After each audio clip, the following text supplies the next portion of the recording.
Oh, say does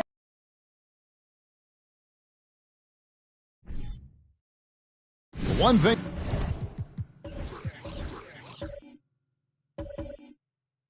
that can be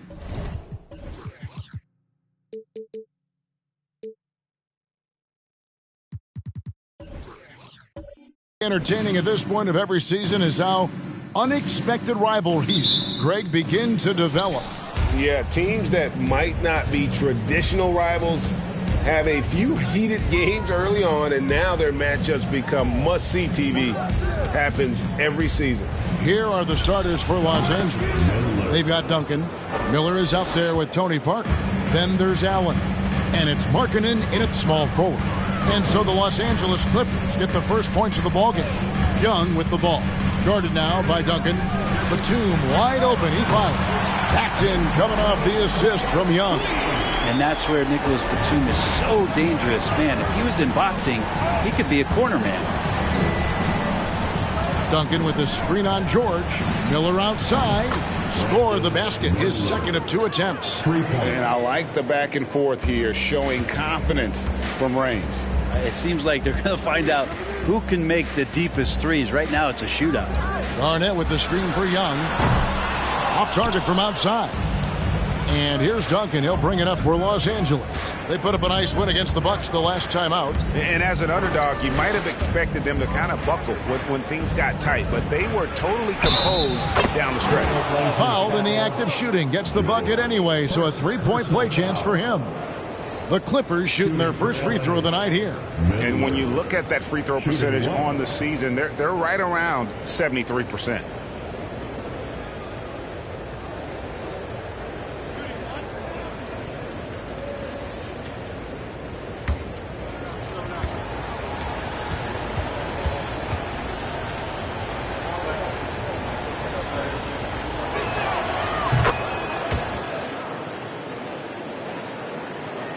Portland's gone 1 of 2 from long range in the first quarter. It's time now to hear from our Hall of Fame reporter, David Aldridge. What's the latest, David? Well, Teron Lou and I had a few minutes to share. He told me it's always a challenge when you face a team this opportunistic. He said those guys are going to look to take advantage of any weakness. We have to really communicate defensively tonight. Guys, back to you. All right, David, thank you for the report. One of the tougher things to accomplish, Greg, slowing down great shooters. Yeah, you have to cover the entire floor defensively. That's going to take a terrific commitment on their part. Well, there's been enough time for them to dig into a lot of video in this one, so they should be ready to go. And the foul called on Jarrett Allen. That is his first foul of the game.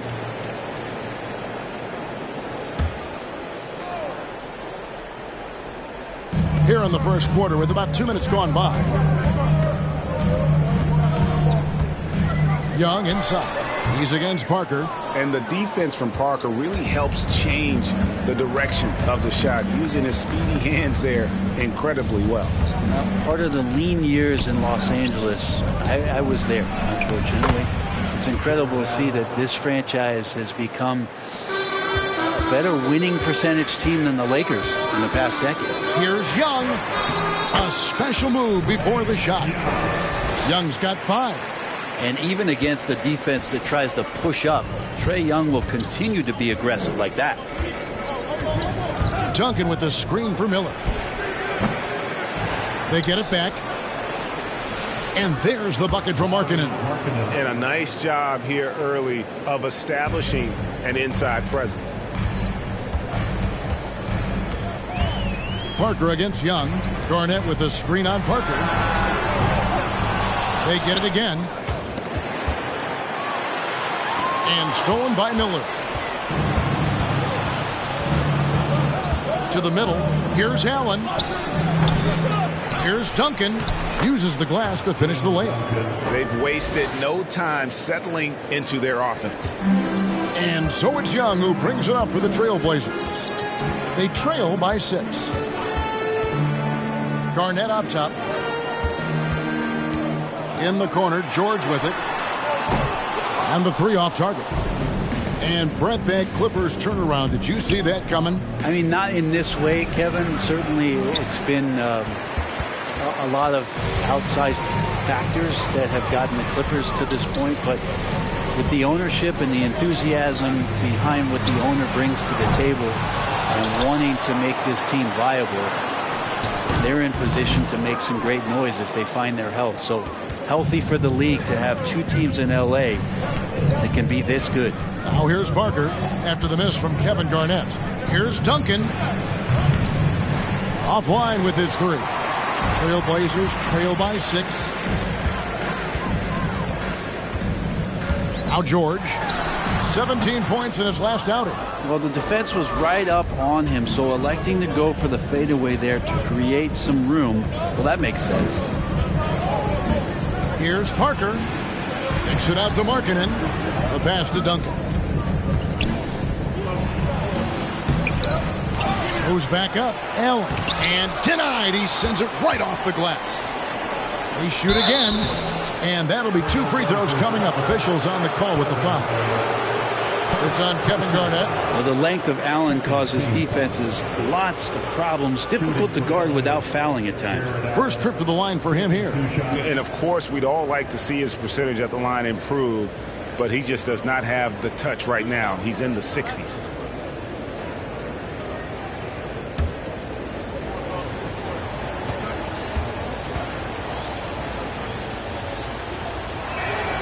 And the first one drops. And Allen provides 3 things consistently when he's playing. He'll rebound, he'll score a little bit, and he'll definitely give you rim protection. So not a guy trying to shoot a bunch of threes. So Portland ends up going with the new group. A big group substitution here for the Clippers. Mo Wagner's checked in for Duncan. Reggie Bullock comes in for Lauri Markkanen. Jamal Crawford, he's checked in for Miller. And Poole subbed in for Tony Parker. Trailblazers trail by 7. Guys are looking for a spark here. Yeah, a cold stretch offensively for sure. Lewis dishes to Williams. Crawford with the steal. And pushing it up. Here's the Clippers. Up and in on the layup. Great effort and gets in a little razzle-dazzle at the end of that one. Yeah, why not? Show a little creativity, get inside, move that ball around, just make sure you score. Now here's Zeller. Lewis kicks to Lyles. And he can't stop this drought. Another miss. Los Angeles leading by 9. Poole the pass to Crawford. And he recovers it. Back to Poole. Shot clock at 5. Pass to Wagner. Shoots over Lyles. And it's Wagner missing. A team's rebounding is a great measure of its energy, and theirs has been terrific here in the first quarter. Kidd dishes to Zeller. Kidd kicks to Lewis.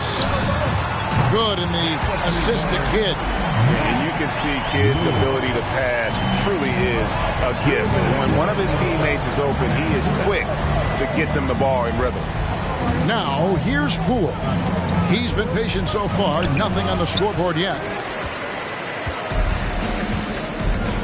And here is Kidd. Outside Williams. Fires the 3. Bullock with the rebound. The Clippers in the lead.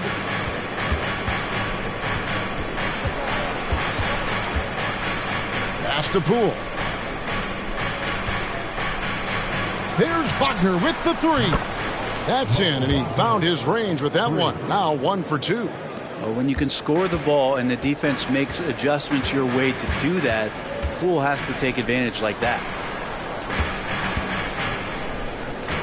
Outside Williams. Allen with the rebound. He's so good at getting to the rim. Maybe tries to get a little bit too cute with that one. I thought he'd lay it straight up and in. Now here's Poole. Taking a look at his numbers, he averages about 7 points a game. And another 3 for the Clippers. Yeah, they have gone full throttle from the opening tip, showing no signs of letting up. Yeah, you wondered if they would take some time to find their A game. They did it at jump ball. They've been awesome tonight. And so here's Portland. After Los Angeles picked up 3 with their last shot. Zeller, a screen on Crawford. Lewis with the 3, and the dunk by Zeller. He just punched the ticket on that one. That'll get the job done. Powerful two-hand jam. Shot clock and game clock separated by less than 6 seconds. Allen, a screen on kill. Crawford, no one around him. Lands soft on the front of the rim and drops. And the Clippers lead by 12. I like their focus coming in. Terrific execution so far. Well, if there were 4 or 5 boxes to check in terms of the game plan tonight, they might have checked 6. I mean, they're doing everything out there. They get the rebound. Can't hit the turnaround jumper. And so it's the Los Angeles Clippers up by a dozen here at the end of the quarter. Defensively, they have gotten after it, contesting every shot going up. And we've got more M2K Sports coming your way after this break.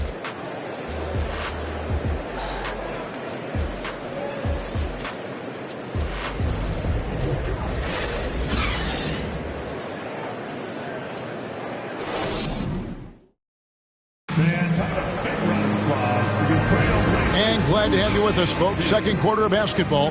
This game has not exactly been neck and neck, but plenty of time left in this one. Guys, we've seen a confident-looking Clippers team out there. I mean, the rebounding was the difference in that first period. You've got to block these guys out. Yeah, rebounding can also be just about will, and they showed some of that in going in there and collecting some boards. Trailblazers trail by 12. So with Duncan sitting on the bench. Here's who Tyronn Lue's going with. Wagner out there with Reed. Then it's Miller. Then there's Parker. And it's Markkanen in at the 3 spot. A shot by Batum. No good. And with the success they've had rebounding the basketball, they're right where you'd expect them to be, firmly in the driver's seat. His first shot coming late. Wagner wide open. No good on the triple. I'm shocked that didn't turn into 3 points. I mean, he makes you pay on those nearly every time.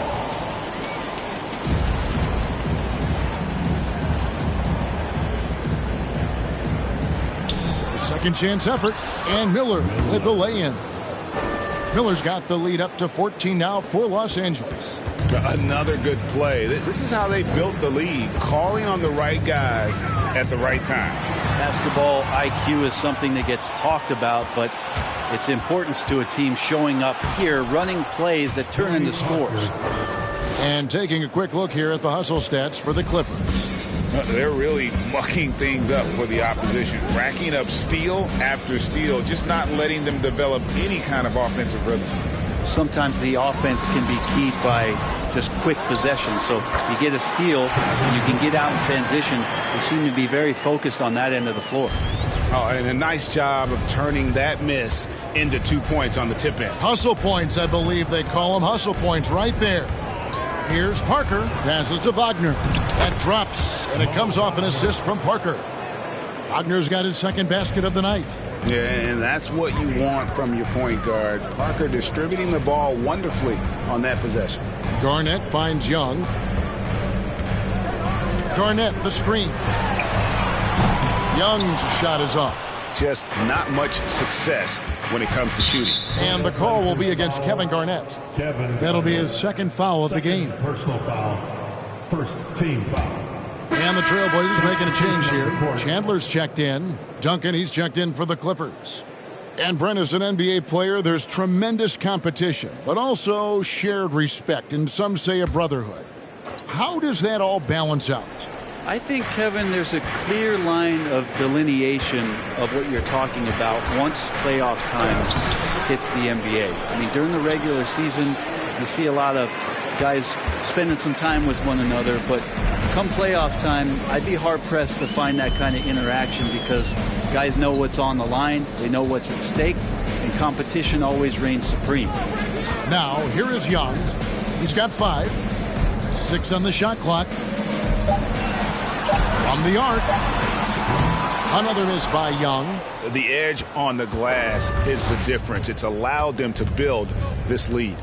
Here's Miller. Garnett grabs the board. Garnett's got 4 rebounds now tonight. They need a good offensive possession. Yeah, they've gone a long time without a bucket. And with an update from the sidelines, let's check in with David Aldridge. Thanks very much. In recent years, the NBA has opened several international academies. Commissioner Adam Silver says huge numbers of people are playing basketball, but unless you take the best at a young age, get them facing elite competition and training under high-pressure circumstances, they won't develop into NBA-caliber players. Kevin? Well, opening doors, David. That's always a good thing. Expansion. Thank you. This is a rough stretch right here for him offensively. Seems to be rushing shots. Here's Reed.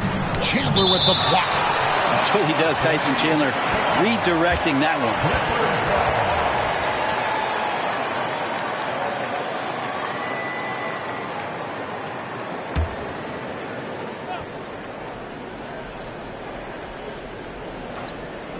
And in the second quarter, a little under 3.5 minutes played already.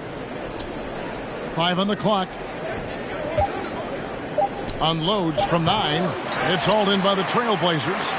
Tough loss coming against Cleveland in their last game played. The failure to make shots on a consistent basis, that's going to put you behind the 8 ball all night. Well, the defense against them had a little something to do with it, but you still got to go out there. You got to find a way to get good looks. You got to keep working the system, and quite frankly, they just couldn't do that. Lets it go from 11, and he overshot that one, missing. And it's Batum with the ball, bringing it up for Portland. Only giving up 6 here in this quarter. Young pass to Garnett. Paxton coming off the assist from Young. Young's got 3 assists now in this one. Trae Young continuing to read and scan the floor, and that time finds an open teammate. And the Clippers decide to take their first time out here.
So for the Trailblazers, Cody Zeller's checked in for Chandler. Lyle comes in for Kevin Garnett. And Jason Kidd is subbed in for Young. And then for the Clippers, Allen's checked in for Duncan. Crawford comes in for Reed. And Poole subbed in for Tony Parker.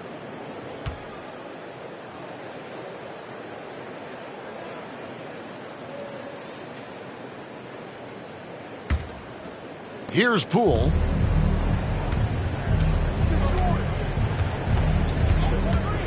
He dishes it to Markkanen.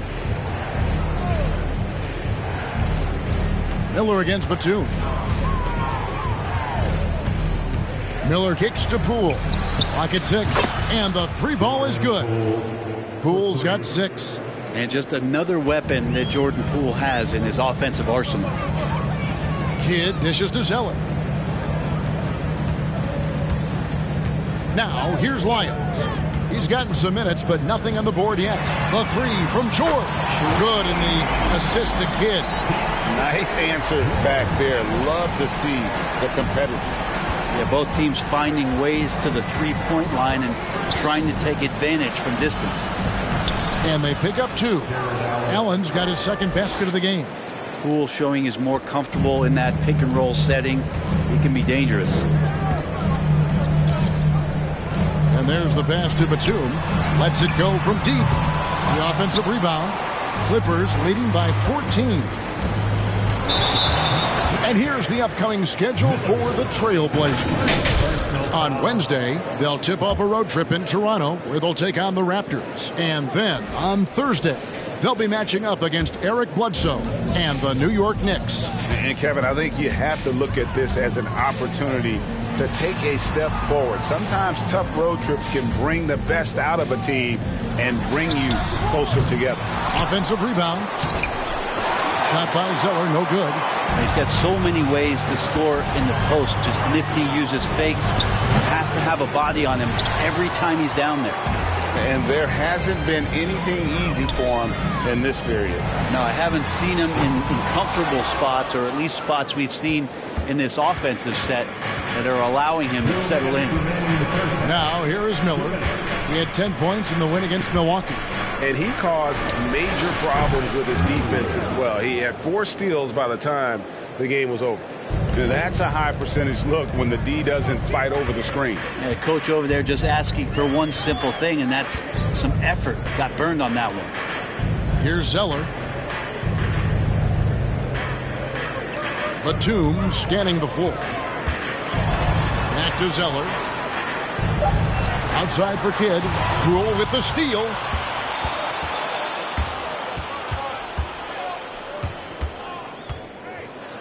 And he goes up strong with one hand and flushes it down. Well, if you don't take care of the ball, fellas, that's what can happen. Absolutely, Greg. That makes the turnover even more painful. And the gamble paying off. Now here's Kidd. Still looking for his first bucket in this one. Count the basket. Clippers leading by 17. Poole with it. 8 points for him. And again, it's the Clippers from deep. And he's on a good pace here from three-point range. Made 1 in the first, 2 more here in the second. It seems like with more to come. Pass to Batum. Outside, George releases. Scores for only the second time tonight. Now 2 for 6 from the field. And if you give Batum some time to survey the floor, he'll find an open teammate. Allen, a screen on Kidd. Poole against Kidd. Stolen by George. And really the smart thing would be to hold for the last shot. Every second right now is valuable to you. That should be their strategy. Batum passes to Zeller. And Batum kicks to Kidd. Back to Batum from outside the arc. And a great assist by Kidd as that one goes in. Kidd's got 3 assists tonight. And so it's the Los Angeles Clippers.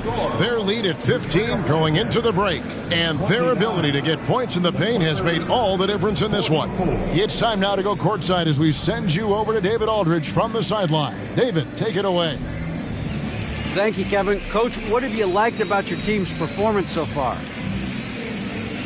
I like our physicality. I thought we came out, started the game physical. That set the tone for us early. Well, we'll see if they can keep it up, T-Lou. Thanks for your time. Back to you, Kevin. Thanks, David. And we'll be back shortly following halftime to get the third quarter underway.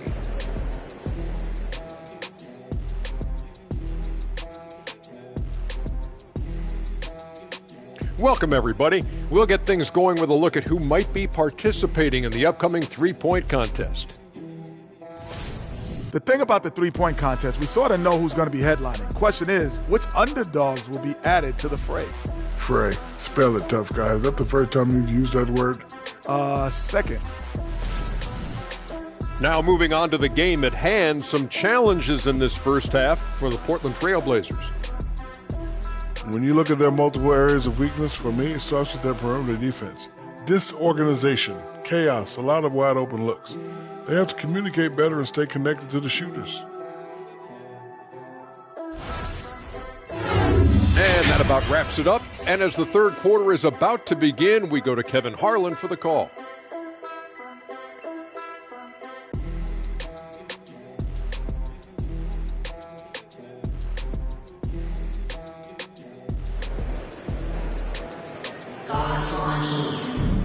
And with a big gap on the scoreboard, the second half begins with very different goals for these teams. One side trying to mount a comeback, one side trying to protect their lead. Here's George. They've got Young. Garnett out there with Chandler. Then there's Batum, and it's George in a 2-guard. So that's who Chauncey Billups starts the second half with. Now here is George. Down low, just 5 to shoot. And Nicholas Batum with the slam. And a little slam dunk from Batum. That'll work. Parker outside.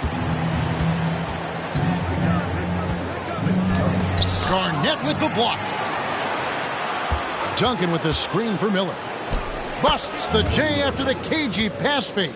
Miller's got 15. Yeah, here's a list of things I don't want to do, and right at the top is guard that guy. George looking over the floor.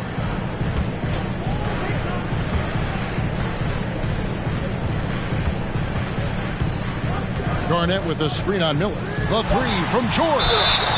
Shooting foul as the whistle blows. He'll shoot 2 free throws. Shoots the ball as well as any big. Very versatile out on the floor. Garnett draws a lot of contact here. The Trailblazers shooting their first free throws of the game. And they've had really good numbers all season from the free throw line.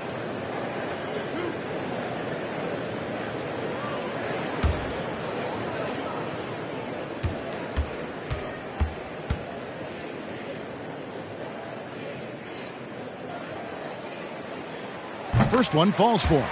And that passion that Garnett plays with is really infectious. He's always talking and trying to get himself and his guys going.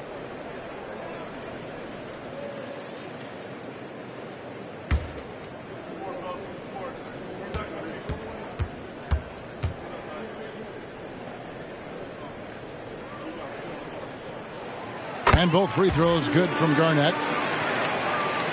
Here in this third quarter, just over a minute play. George against Miller. Duncan with the screen for Miller. No good on that one. Excellent D there from Garnett. Trailblazers trail by 13. Batum passes to Young. In the corner, George with it. Pass to Young. Down to 5 on the shot clock. Portland needs to get off the shot. And it's George missing. And so Markkanen will bring it up for Los Angeles. It's Miller on the wing. Duncan with the screen on George. Miller. Allen trying to break free. And they recover it. Markkanen can't get it to go. Team starts the second half missing 4 of 5 shots. When does the coach possibly call a timeout and reiterate what he talked about at halftime? Now here's Batum. He's got 10. Garnett with a screen on Markkanen. Batum passes to Garnett. And it's sent back by Allen. And Jared Allen in great position that time and just looking to swat that shot away. An emphatic LU jam. Jared Allen, one of the best rim runners we have in the league. What a dunk. And the first time out of the game called here for the Trailblazers.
So for the Trailblazers, Patrick Williams, he's checked in for Batum. And Lewis subbed in for George. The Clippers also changing it up. Wagner's checked in for Allen. Reed comes in for Tim Duncan. And it's Reggie Bullock in for Lauri Markkanen.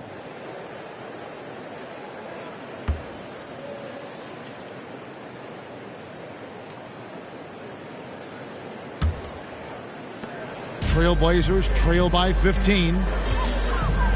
Young outside. Just over 2.5 minutes gone by here in the second half. LA foul. Mo Wagner. First personal foul. Second team foul.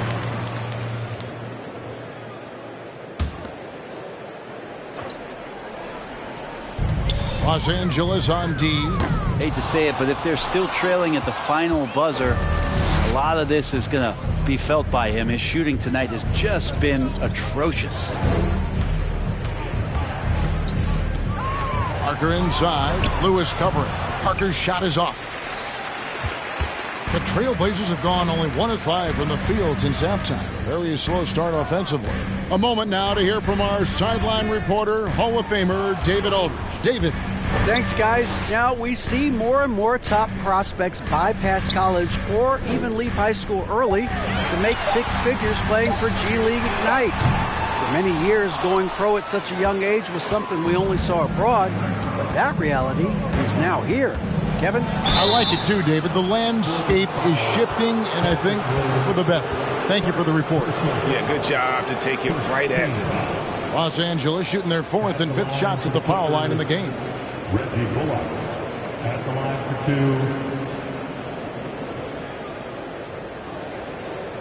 2. Shooting 2.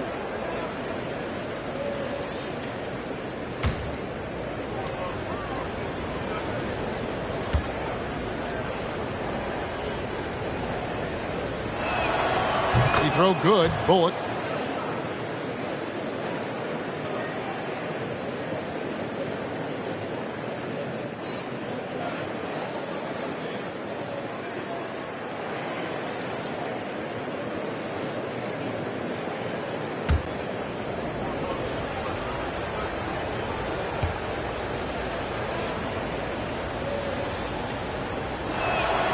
And so Bullock nails both of them. Trailblazers trail by 17. Some tough offensive sets. They want to turn it around. Yeah, right now you just need a bucket to get some momentum. Chandler finds Young. Lewis on the wing. 3-pointer. Kicks it out to Garnett. Passes it to Lewis. 6 to shoot. Young with no one around. Drains the 3-pointer. Young's got his 3rd basket of the night right there. Just a great hustle play there. Energy and passion. This is what you play the game for. Reed a screen on Young. Parker passes to Miller for 3. That drops, and it comes off an assist from Parker. 3 points. Parker's got 3 assists in the game. Chandler outside. The dish to Lewis. Over Miller. Lewis gets the bucket. Lewis has got his 2nd bucket of the night. And Chandler's so good at using his height to see over the top of the defense to deliver. Los Angeles calls timeout.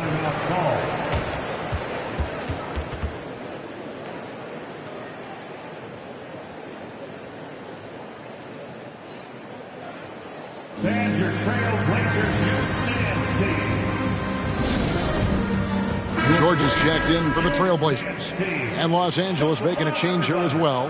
Jared Allen's checked in for Wagner. the second half. Let's hear it for your Blazers D. Parker inside. Young's there. And the pass to Bullock. Beyond the arc. First personal foul. Second team foul. Trailblazers trail by 15. Lewis passes to Chandler. Dishes it to Young. And George now top of the key. And it's Reed pulling it down. Reed's got his 5th rebound right now in the game. On the wing, Miller launches a 3. Allen dishes to Reed. And contact on the shot, so he'll be shooting free throws here. A moment here to see the numbers for Trae Young. 17th in scoring, and he's among the top 20 players in three-point field goal percentage. He has been locked and loaded from beyond. And he really is the consummate playmaker, always keeping his head on a swivel, searching for the open man, completely unselfish basketball player. 2 shots.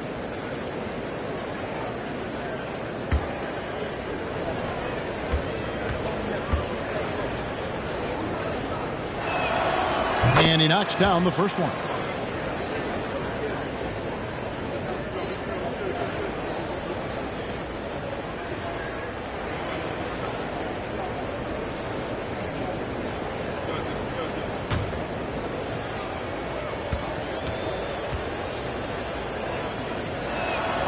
And both free throws good for Reed.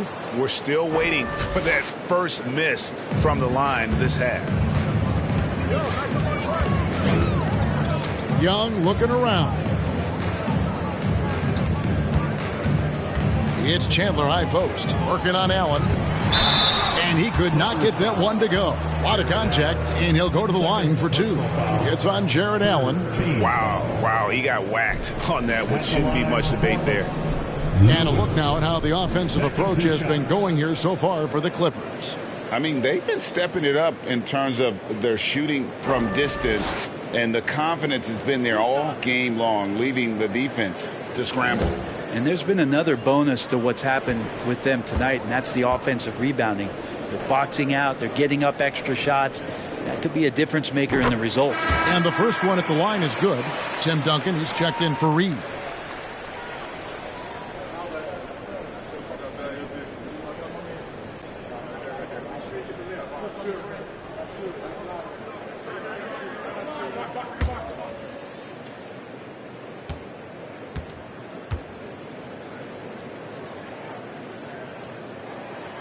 That one misses, so he goes 1 for 2.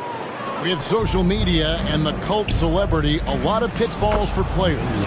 Brent, is the NBA doing a good job preparing them to face those very public challenges? That's a really good question, Kevin. And I think what's interesting is to study players who've been in the NBA for a while that are embracing social media versus what you're seeing with younger players who have grown up with social media and how they handle that dynamic coming in. And I think, quite frankly, the younger players are a lot better at doing it than some of the older players.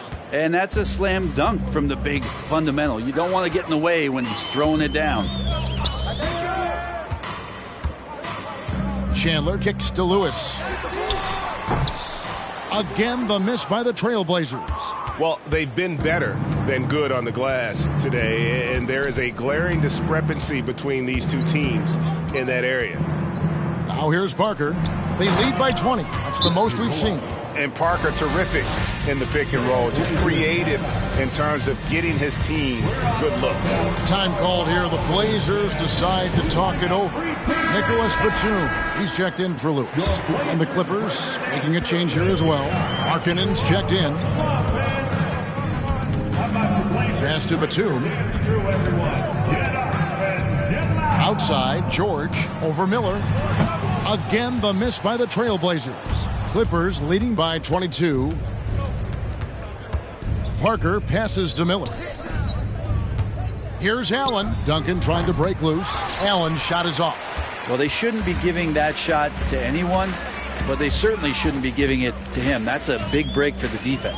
Here's George. Allen with the rebound. And not a way to get out of a funk. He needs to be looking for good, solid, more efficient shots, not the wild one he took there. Miller finds Parker. Back to Miller. Some nice ball movement by the Clippers. Parker's shot is off. And for the Trailblazers, they're shooting at a 32% clip from the field. They're just not executing. Shot and game clock separated by 5. Pass to Garnett. Batum against Markkanen. From deep, George. Good on the three-point shot. George has got 8 points. That's the kind of passing you want there. Work the ball around, keep it moving, try to get an assist on every bucket. Here's Duncan. You just enjoy watching Garnett be the aggressor on defense. A tall, wily guy who forces you to take tough shots. And so it's the Los Angeles Clippers taking a 19-point lead into the break. And it's been their rugged defense setting the tone. And we'll be right back after this.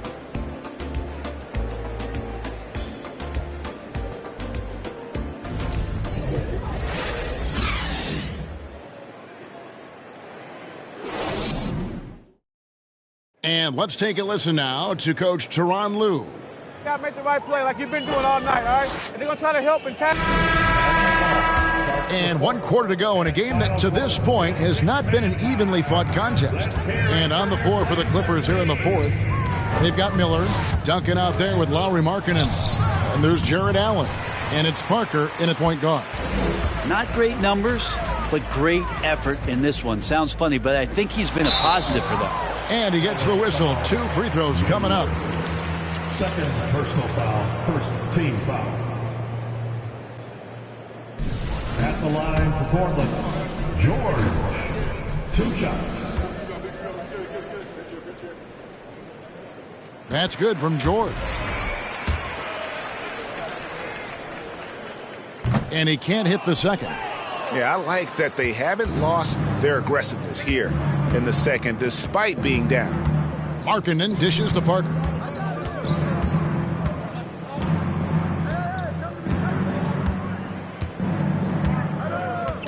Passes it to Duncan. Just 5 on the clock. That drops, and it comes off an assist from Parker. Parker's got 5 assists tonight.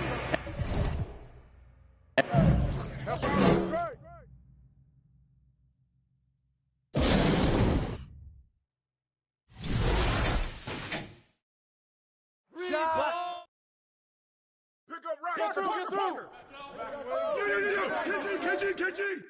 Watch the pit! Switch! Grab that! That's all you! Put it back up!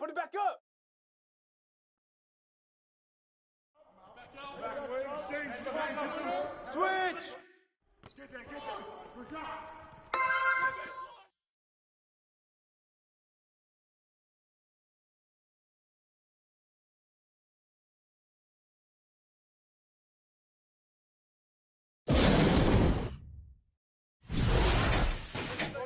Jordan!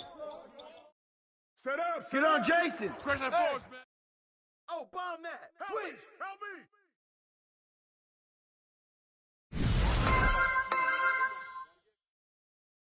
Let's do it!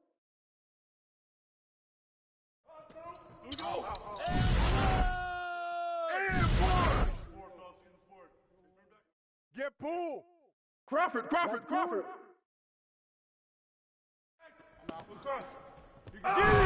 Give me that! Yo, watch kid!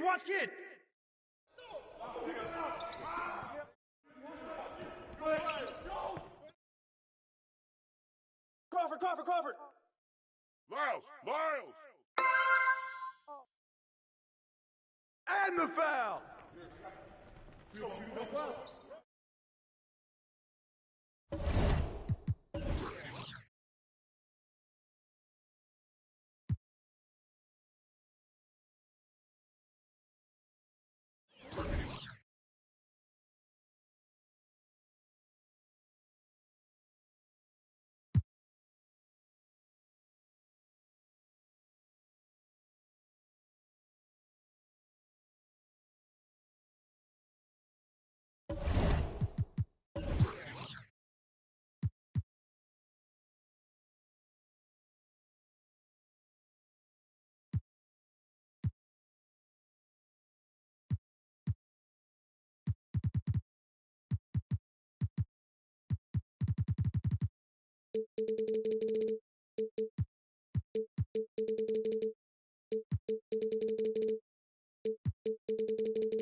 All right, everyone.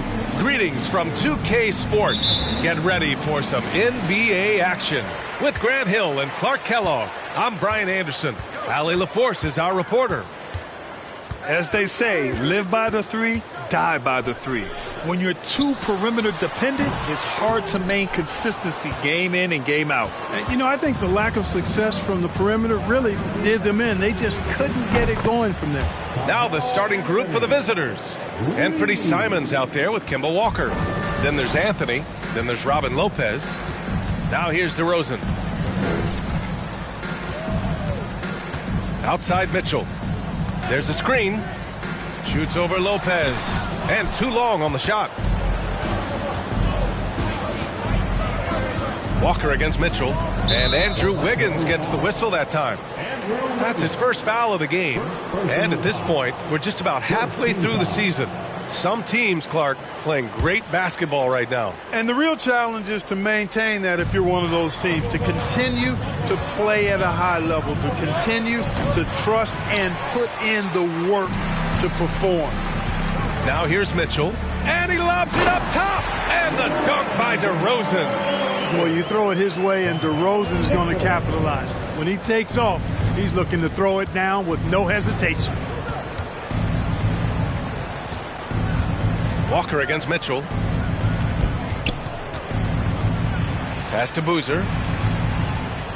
On the wing, Simons. Clock at 6. First personal foul. Second team foul.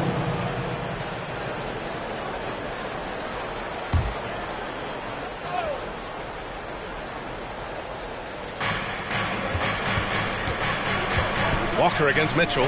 Three-pointer, Anthony.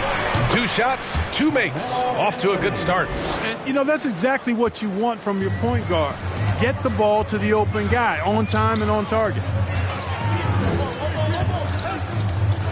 DeRozan outside. Tries it from the top of the key. Rebounded by Lopez. Not exactly what they're looking for out of the gates. Just 1 of 4 shooting. And around 2 minutes played here in the first quarter. Here's Walker. And it's Lopez. That time on the assist by Walker. Walker's got 3 assists tonight. Well run that time by Walker. A reliable passer in pick and roll sets. Well, I know you spent a lot of your career in Orlando. What are your favorite memories of that time? None, B.A. You know I was hurt the entire time I was in Orlando. No, but in all seriousness, they were great people, great city. And it was fun to see young guys like Jameer Nelson and Dwight Howard get drafted and emerge as great players and leaders for their ball club. Now here's Lopez. And Walker with the 3. Their ball movement on this run has been tremendous. It's led to a lot of good, clean, open looks. Shot to stop the run. And the officials whistle a foul on the shot. The bucket is good, and he'll go to the line. The 6'7" native of Compton, DeMar DeRozan, getting it done. Great strength there. First team foul. At the line for the Magic, DeMar DeRozan. At the line for 1.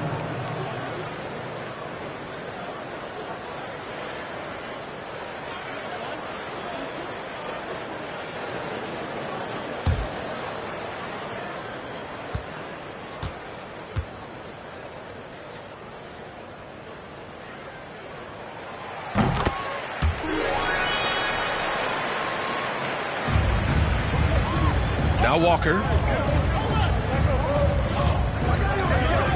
About 3 minutes gone here in the first quarter. Pass to Boozer. Oh, it's stolen. In transition, the Magic on the run. Here's DeRozan. And the bucket counts. And he is on his way to the line. He'll try to make it a 3-point play. Anthony Simons. First personal foul. Second team foul. At the line for the Magic, DeMar DeRozan, shooting 1.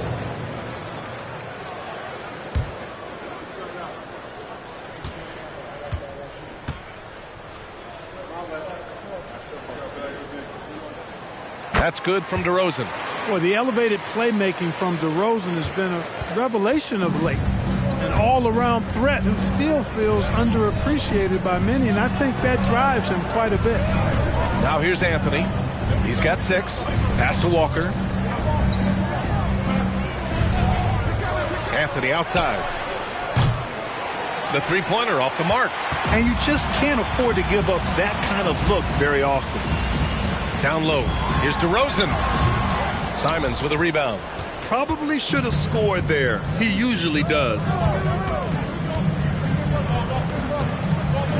And we're just over 3.5 minutes into this first quarter. Out to Anthony. Offline with a 3. Orlando trailing here. Here's Mitchell. And the layup falls. All heart. Mitchell scoring down low. I mean, Donovan plays the game with such passion. Walker against Mitchell. Pass to Simons. To the middle. Outside Walker.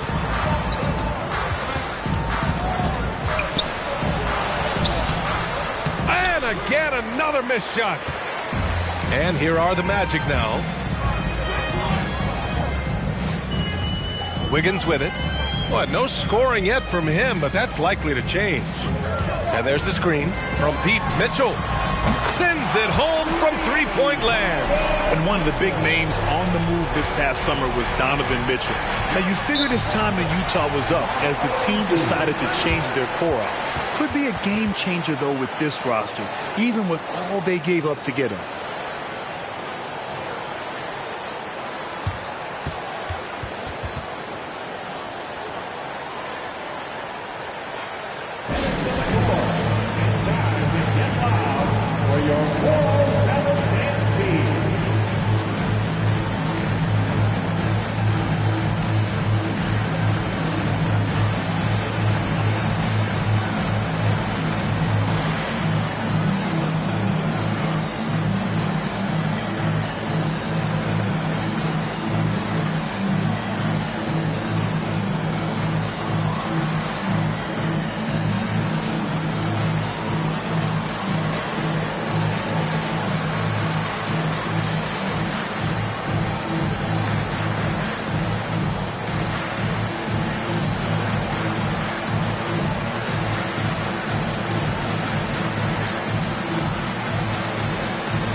Orlando ends up going with a new group. One more time, let's hear it for the 407 dance team.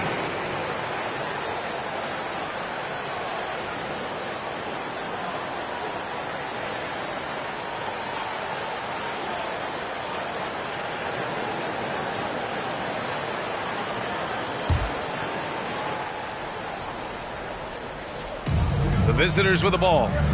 Trailing by 2. Pass to Jones.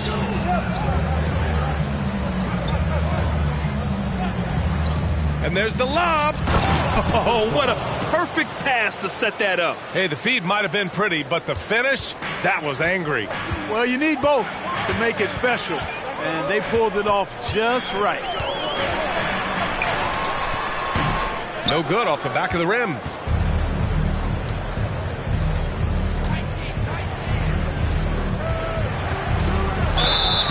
And he was fouled while in the act of shooting, so he'll take 2 free throws. At the line for the away team, number 12. At the line for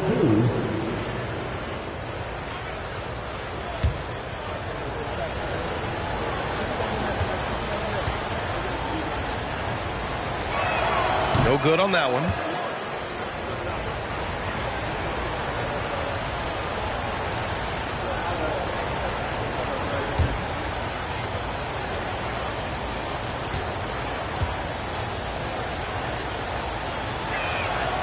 He hits the second from the line. Orlando with the ball. They're on an 11-3 run. Out left to the wing. There's the triple. The shot comes out. Magic foul. Wall. First personal foul. 4th team foul.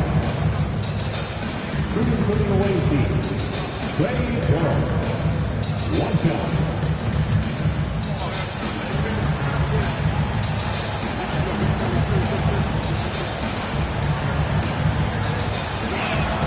And the free throw, no good.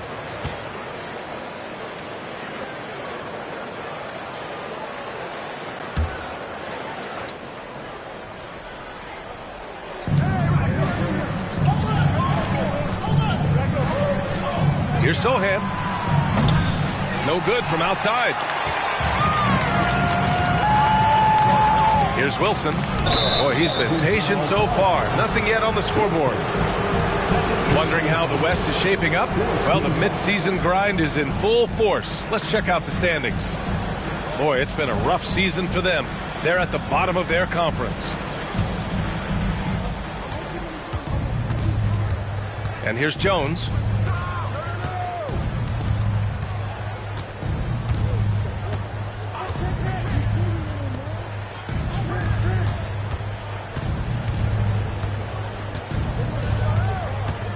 Pass to Splitter. 4 on the clock. Goes up on the wing. Jones misses. That's how you want to see them crash the glass. They've been out-hustled so far. And, you know, time will tell how big a factor that becomes in this game, guys, but if you're the coaching staff, it's certainly a point of emphasis. And you like the balance here, not just falling in love with the 3-ball.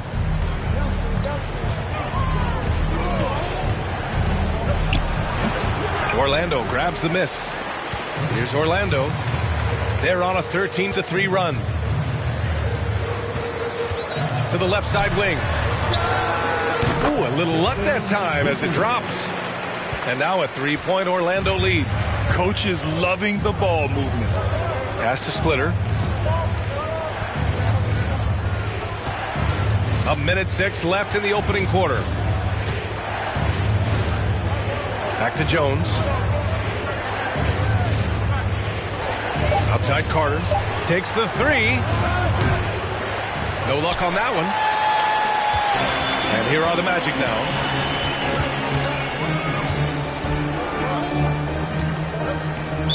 Away team.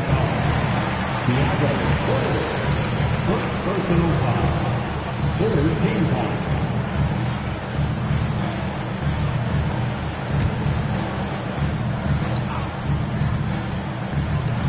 43 seconds left in the first quarter.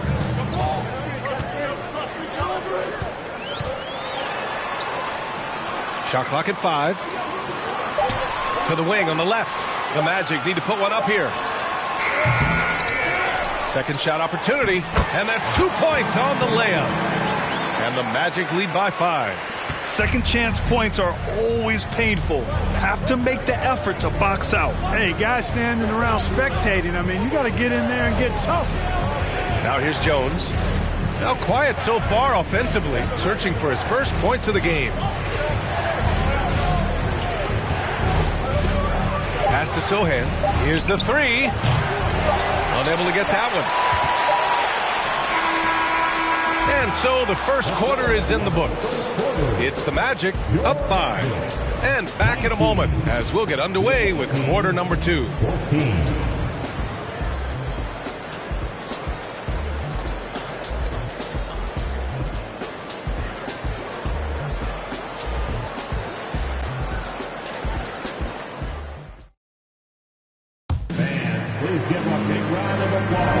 Hope you've enjoyed the broadcast so far. Halfway through the first half in this one. All right, guys, what do you think about the Magic here in this one? It's simple. The main takeaway from the first quarter is they're winning this game with defense. Yeah, I agree. I mean, you look at the energy, the effort, defensively, they put it all out there in that opening quarter. We've seen the pace of the game ratchet up every year, Clark. Might that trend reverse at some point? I don't think so, B. I mean, the game is meant to be played fast, and because of the potency of the three-point shot, the skill level of the players, the athleticism, I think you're going to continue to see teams play with a lot of pace because that's easier in terms of producing points. Kemba Walker's out there with Anthony Simons. Then there's Robin Lopez. Then there's Anthony to the paint. And he buries his first look. Credit their discipline. They've been working for high percentage shots. And for the Magic, Anthony with a screen on Mitchell. Here's Boozer. Well, he hasn't put up any points yet in this one. Started out strong from three-point land. Hit 2 in the first quarter, but he's gone dry since. Inside. Lays it up and banks it in. And now it's a 9-point Magic lead. The defense pays so much attention to Mitchell, and as a result, it opens the floor for everyone else. Lopez, the screen. Walker with it, guarded now by Mitchell. Walker passes to Simons. Over to Rosen. And there's Simons. That one's good. On the assist by Walker.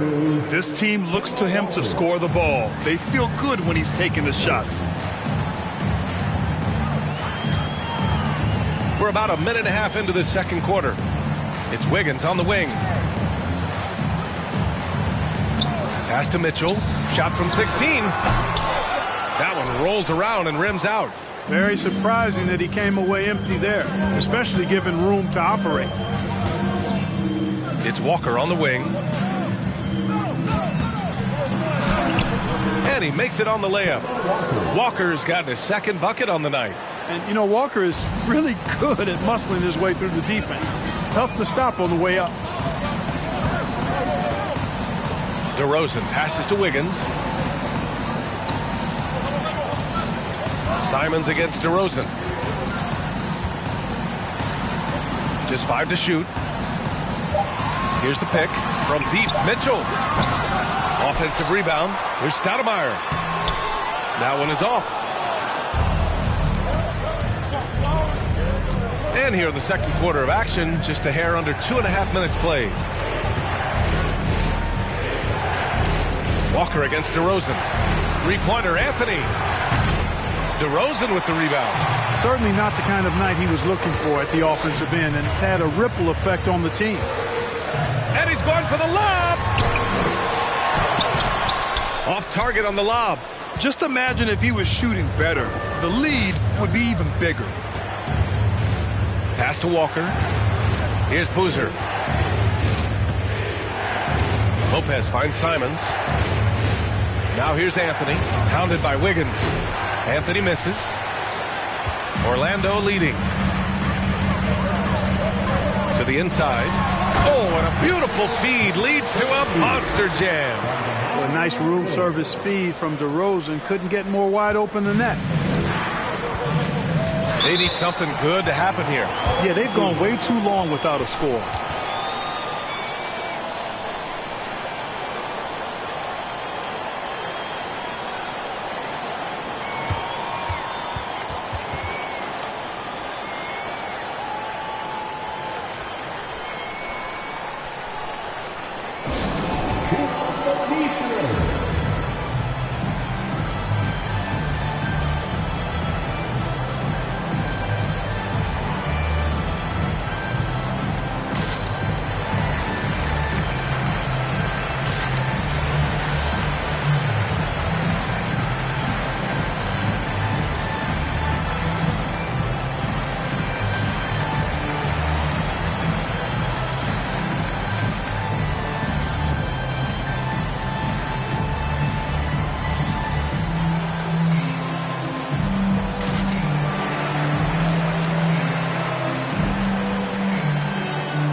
Now we get a chance to check some stats for Carmelo Anthony.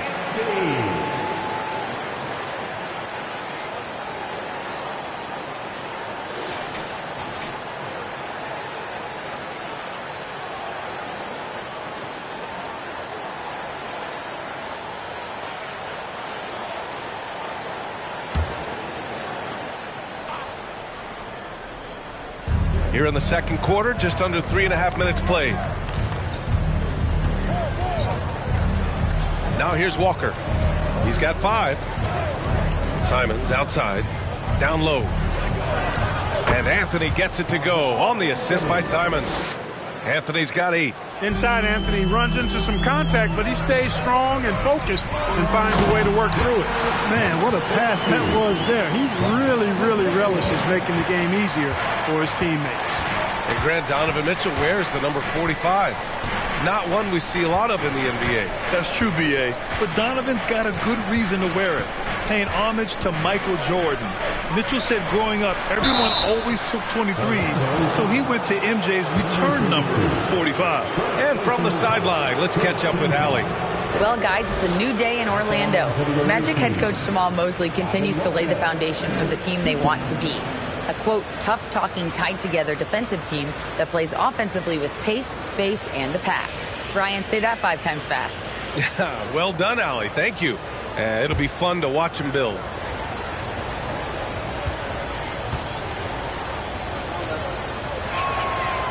That free throw, no good.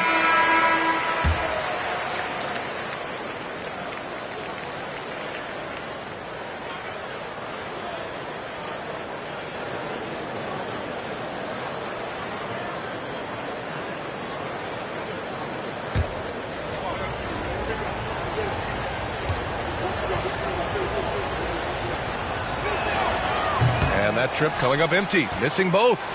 I'll tell you what, they've been aggressive and they've been physical. Well, they're working the glass, really battling in that area of the game, and that's helped them stake this lead. And a foul called on the way up. So he'll take 2 from the free throw line. First personal foul. First team foul. At the line for the Magic, Wall. At the line for 2.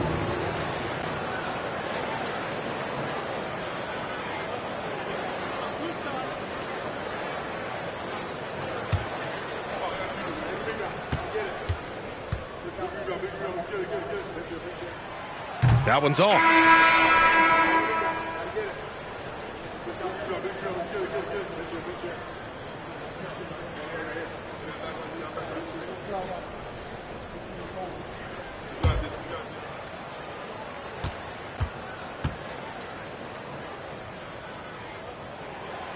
And he's good on the second.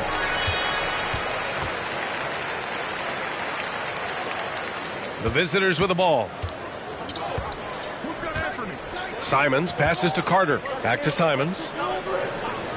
And he lobs it up. And it's slammed in by Carter. Hey, you don't have to worry about where you throw it. Just throw it up because Carter athletic enough to get any pass for the alley-oop.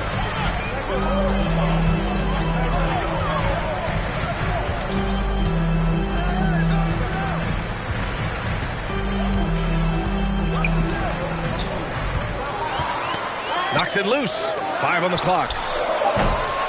And once again, off the mark by Orlando. Outside Jones. Pass to Sohan. Simons outside. The 3 is up. That one doesn't drop. Yeah, and the defense has really got to tighten up on him. I mean, he's just too dangerous from the three-point line. Defended by Jones.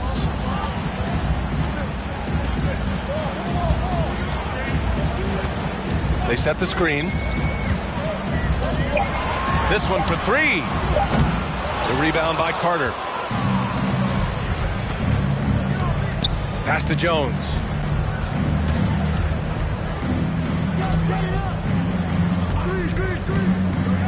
Back to Carter. No good. Now Orlando takes it the other way.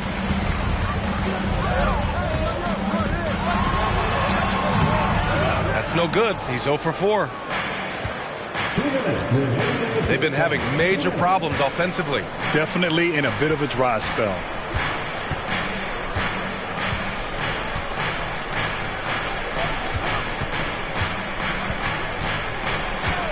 Simons outside. Takes a 3. The shot, no good. Orlando leading. Out to the wing. Minute 32 left in the first half. Ooh, he couldn't stay in bounds, and that's going to be a turnover. On Friday, they're off to Boston to face off with the Celtics. Then on Monday, they head back home to host the Indiana Pacers. And for that game against Chicago, that's going to be a tough game for them, no question. They've been struggling a little as of late, and the second half of a back-to-back is never going to be your best game, especially when you're not in sync as a squad. Back to Carter. Jacks up a 3. And it's Simons missing. No matter what he's tried, it hasn't worked. Unfortunately, the team is suffering from that. Looking to win the drought. And it's good on the lay-in. And the Magic lead by 8. That's a textbook example of how to move the ball. Boy, you got to love that action. Now Jones looking for his first basket, still in this one. You know, they're losing in large part because he's not playing well. It's really as simple as that.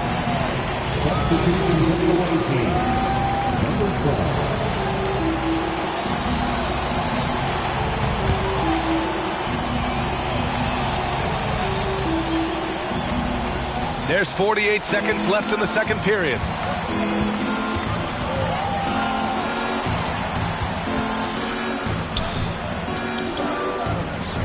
Carter, the pass to Jones.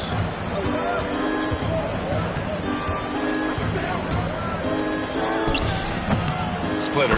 Oh, he hangs in there and cashes in on the second chance points. And off the jump, they were effective from deep. I don't know why they haven't continued to fire from out there. Yeah, I mean, test the hot hand. You're exactly right. I say let those triples fly.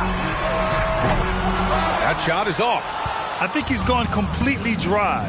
Nothing is hitting. And, you know, you can sense his frustration.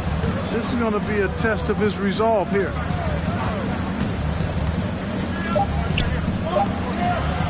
Jones from outside. Oh, and the release was before the buzzer, but it's off target. And the first half now in the books. It's the Magic up 6. All right, Allie's ready to go. She's courtside. Hey, Allie. Guys, thanks. Andrew, this team has set the tone at the defensive end. What's working for you? We just got after it. You know, it's the main thing. You know, we just try to make them uncomfortable, test everything, and, you know, we were converting on the other side. It's all about the effort. Back to you. Thank you, Allie. Good stuff. We will be right back after this break for the beginning of the third quarter.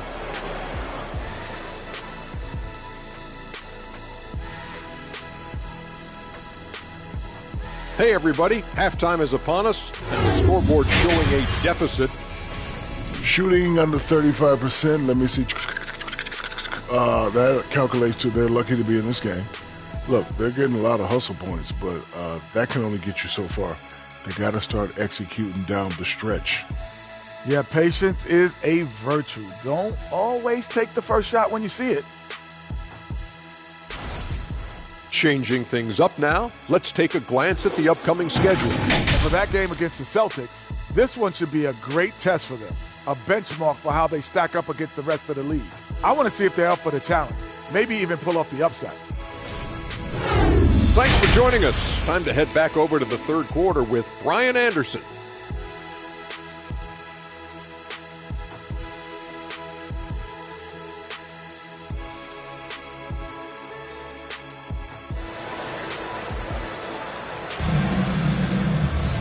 And we've got second half action for you.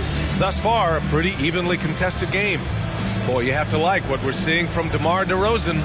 They've leaned on him to provide a lot of offense, and that's how he likes it. And you know what? They've come at him a few different ways defensively, and nothing has slowed him down.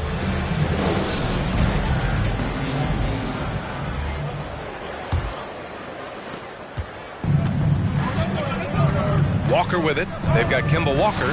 He's out there with Anthony Simons. Robin Lopez out there with Carmelo Anthony. He's got a nice feel for the crossover, but you still have to finish it off.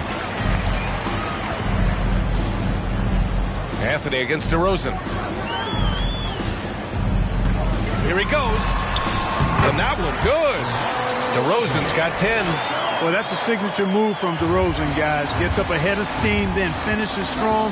Boy, I like that aggressiveness. Here's Walker. Shot is up. Anthony misses. And they just continue to dominate the boards.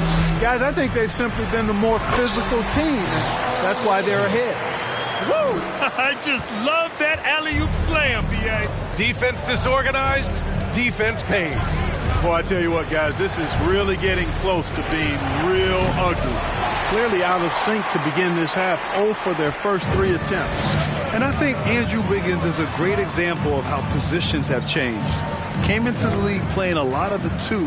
Now we see him at times playing a bunch at the 4. Now here's DeRozan. Shot clock at 6. Over Simons. The putback. Controls the rebound and the putback. They're finding ways to get the ball into the paint. 5 consecutive buckets. And on the flip side, the defenders have to show more fight on the interior. They've got to offer more resistance here. Anthony outside. The 3 is up. Yes. Great play by Walker to set it up. Walker's got his 5th assist in this one. Anthony's got 3 of 7 3-pointers to fall so far. And for Wiggins, he'll play the stretch 4 at times. Grant, he's extremely versatile. And B.A., that shows just how the game has evolved. Wiggins is a traditional small forward, but we've seen that push to small ball, shifting Andrew to the 4 and even the 5 during stretches. Here's Walker, following the bucket by the Magic.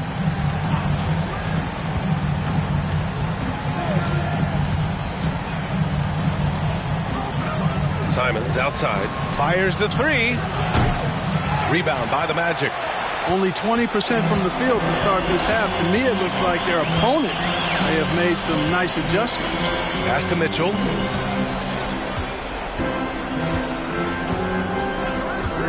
Here's Stoudemire, covered by Lopez, and the shot goes. And the Magic lead by 13. Yeah, I like how confident Stoudemire is in the paint. I mean, really good at getting the position he wants inside.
We got a quick moment to take a look at the long-term rebounding numbers over several seasons for Nikola Vucevic. It's not a great trend for him. Not rebounding nearly as effectively anymore. Maybe it's his effort, or who knows, but that's something that needs to change.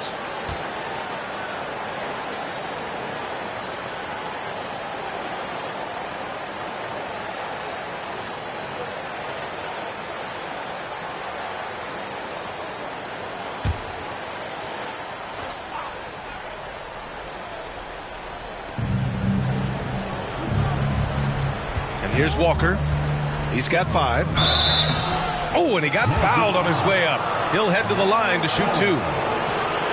You know, for somebody who's not the biggest or strongest guy out there, Walker is not afraid to get it done inside. A lot of times he gets to the line because he's fearless in attacking the paint.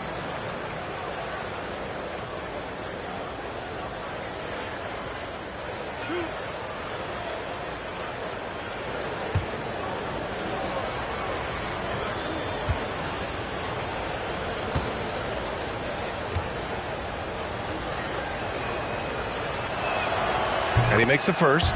You know, I think opponents have learned it the hard way.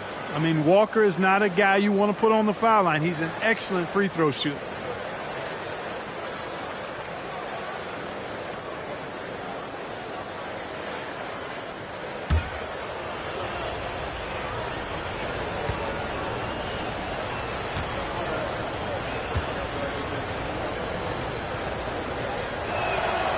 And both free throws good for Walker. That's what he does. Rock solid at the line. Second half of play, and we're 3 minutes into the third here. They set the pick. And he's going for the oop here. Stolen away. Nice job to interrupt the alley-oop attempt to the paint. Stolen by Mitchell. Time now to hear from our reporter, Allie LaForce. Thanks, guys. The NBA last season celebrated its 75th anniversary and announced the 75 greatest players in NBA history, gathering the living greats during the All-Star break. A lot of history, but Commissioner Silver said, we're a pretty young league when you think about it. Brian, I guess it's all relative. Yeah, indeed. Thanks for that, Allie. And they're up considerably because of their efforts on the glass. Yeah, rebounding has been a big key in this league. They've asserted their will and have taken control on the glass. And if they're going to make a move, this is a good time to start. And there's still plenty of time, but they definitely don't want to let this game get too far out of hand. You know, Walker isn't afraid of getting into the paint and going for it. I mean, he's fairly clever for a little guy down there. Now here's DeRozan. He's got 12. He gets it in there. DeRozan's got 6 points in the quarter. They're just taking what the defense gives them. And right now, that's the interior. Well, once they recognized the advantage they had inside, it made a lot of sense just to continue to attack that area. Anthony against Wiggins. Lopez, the screen on Wiggins. Back to Walker. Just 5 on the clock.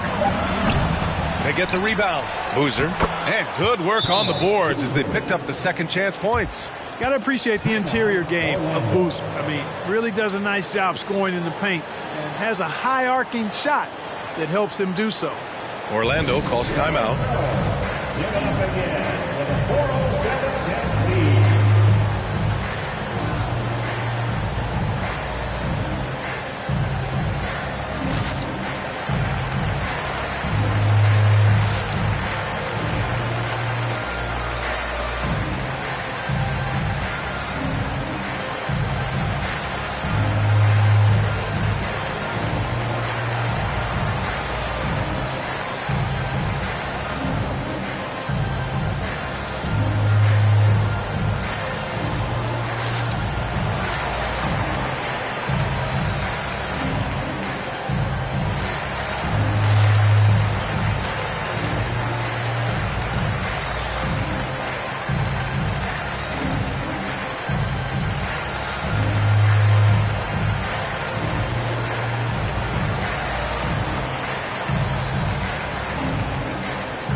And Orlando has possession.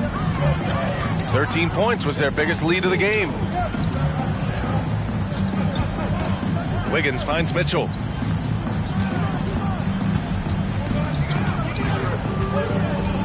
Throws it up high. Their interior D continues to look shaky. Not a good matchup for them right now. I'd agree with you, and I don't think they expected this one to be a game where they would get battered inside like they had. Here's Walker. 9 points in the game. Now here's Simons. Anthony outside. Fires for 3. He drops it from range. Anthony's got 6 in the quarter. And his perimeter shooting might be the key to trimming their deficit. I don't think there's any question about it. I mean, as long as he keeps knocking them down, they might as well keep going back to the well. No reason to let it run dry. Keep firing that thing. Now here's DeRozan. 14 points for him.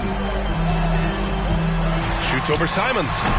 And it's off the back of the rim. No good.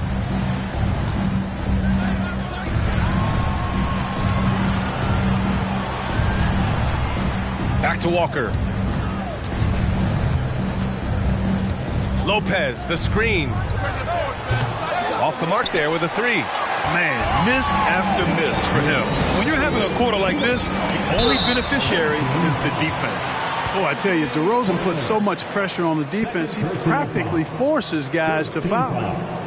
And a moment to look at the scoring approach in terms of where the points are coming from for the Magic. You know, all game long, they've imposed their will on the interior, scoring a lot of points in the painted area. They're also finding a lot of points tonight off of transition play, running the floor and using the fast break to beat the defense.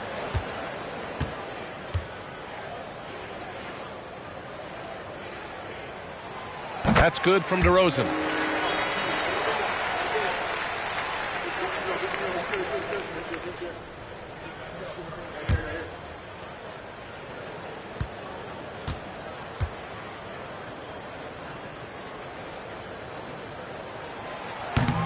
That one's no good. On the wing, Simons. Pounded by Wiggins. And there's Simons. That one's good. On the assist by Anthony. Simons has got his second basket. Outside Mitchell. They set a pick. 4-3. Anthony grabs the board. Anthony's got 4 rebounds now. Magic foul. Elias Sullivan. Third personal foul. Second team foul.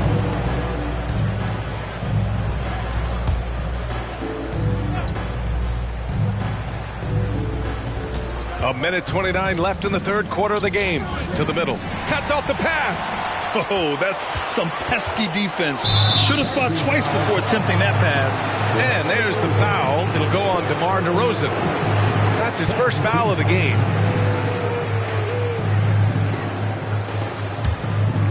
Here's Simons. Now Lopez.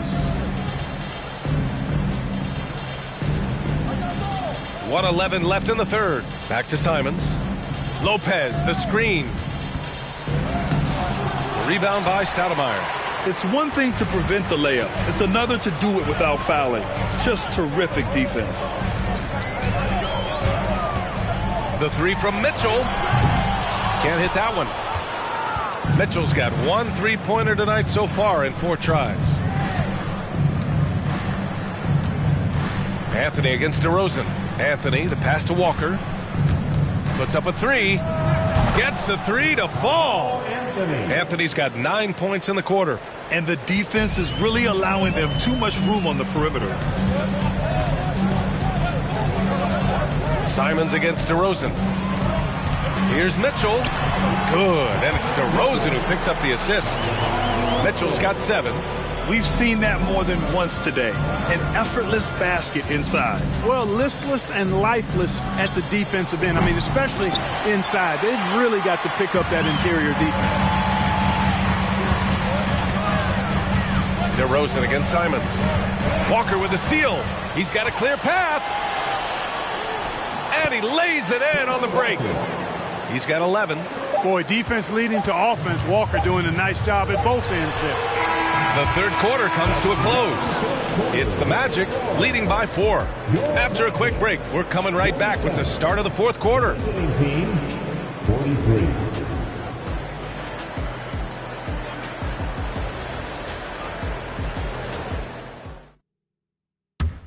And a moment now as we take a look at our State Farm assist of the game. You know, I'm kind of stoked that this was a choice because I love this pass. A remarkable find. He put his court vision on full display. Yeah, and with the accuracy to go along with that vision. I mean, he put the ball in the absolute perfect spot. That's how you orchestrate it.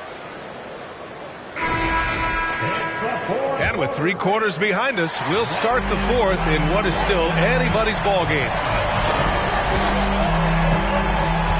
DeRozan passes to Wiggins. On target from range. I'll tell you what, how easy does Wiggins make the game look? I mean, in the flow, excellent stroke from distance. That's fun to watch. We've got Carmelo Anthony. Kemba Walker's out there with Anthony Simons. Then there's Robin Lopez. Good job hitting the glass. They're +8 in rebounding. Pass to DeRozan.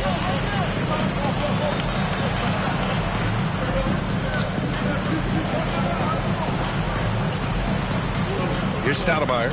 6 to shoot. Up and in on the layup. And now a 9-point Magic lead. Really nice job moving the ball around that time, picking apart that defense. 1 minute in now in the fourth quarter. Here's Boozer to the wing, right side. Lopez, the screen. Anthony misses. And it's the Magic with the ball. Here in the fourth quarter, their defense has been very strong. No baskets allowed. Here's Stoudemire. He's covered by Simons. And that's a foul called on Donovan Mitchell.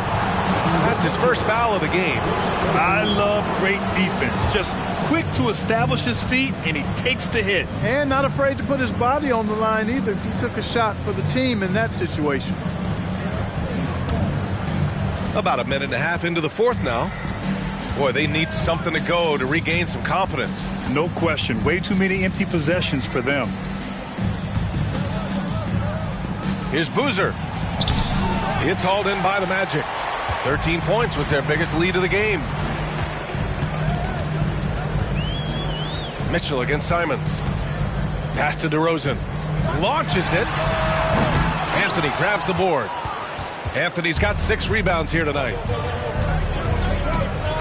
Now Walker, defended by DeRozan. Wiggins outside. Now here's Mitchell from deep three-point range. Up again. It's good on the putback. And the Magic lead by 11.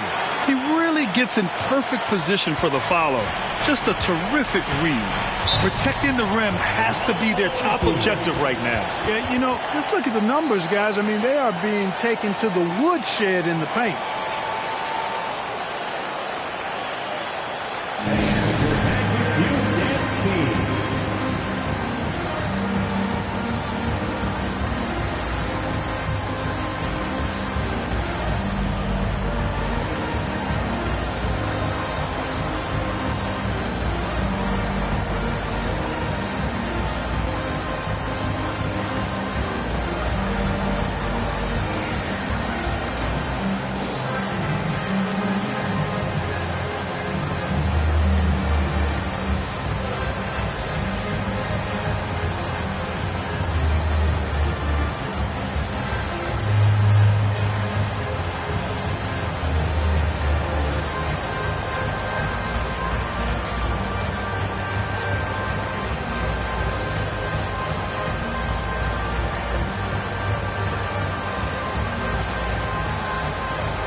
And now let's take a look at the New Balance Player of the Game. A no-brainer choice here. I mean, given how incredible he's played, just decimated the defense and did whatever he wanted to.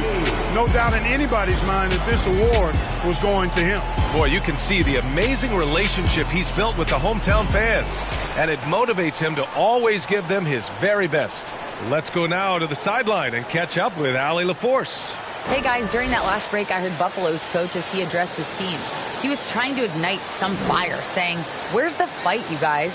You know we can compete with this team, but we're letting them run all over us. We've got to level up the aggressiveness." Back to you. Okay, thank you, Allie. Just under 2.5 minutes gone by now in the final quarter. Walker passes to Lopez. It's deflected. Wiggins against Anthony. Wiggins outside. Now here's DeRozan. He's covered by Simons. There's a whistle. That goes on Carmelo Anthony. That's his first foul of the game. Orlando calls timeout. And I'm sure the players will be staying hydrated with some Gatorade during this timeout. It's so important that they maximize their ability to recharge during a short break like this.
for your 407 game speed.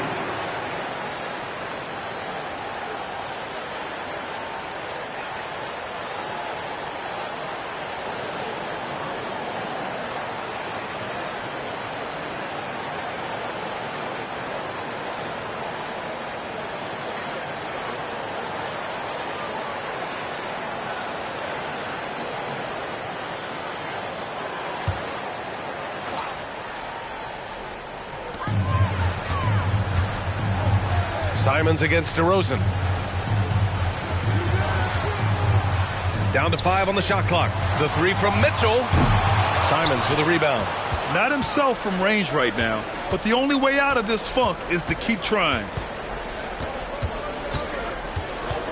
Pass to Anthony. Lopez, the screen on Wiggins to end the run, and he sinks that one, hitting the back of the rim on the way in. Anthony's got 11 in the second half.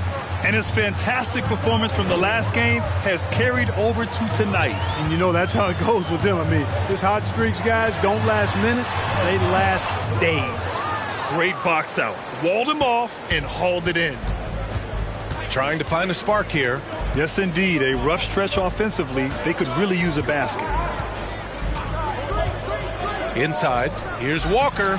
He nails it. That's his 5th make in 11 tries. It's not easy to work the ball inside in this league, but they've done it all night. Outside Mitchell. Pass to DeRozan. Shoots over Simons. And it's DeRozan missing.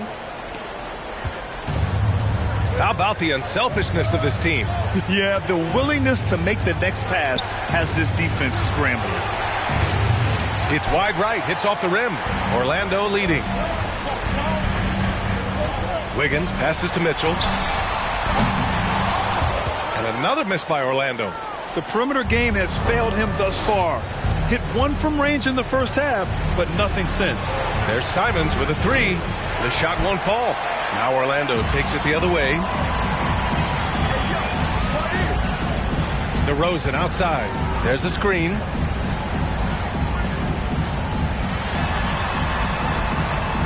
Double team on DeRozan.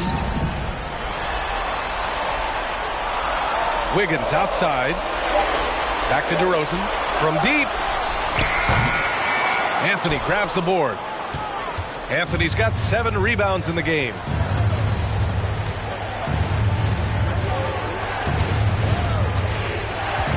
For 3. Cranes the triple. Anthony's got 5 points in the quarter. He hit a couple from range in the first half, but now his confidence is through the roof. Orlando calls timeout. You know, he could see his squad was losing momentum, losing steam. Smart timeout to let them catch their breath and reset.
On defense, the visiting team. They've allowed just 7 points here in the fourth. Mitchell finds DeRozan. Oh, they need this! Simons with a rebound. Not sure if he just ran out of gas or what. He's been awful ever since the second half started. Not even been a factor. Here's Lopez. Ooh, and he took a hard foul on the shot. So he'll head to the line to shoot a pair. First team foul. Shooting for the away team, Robin Lopez. 2 shots.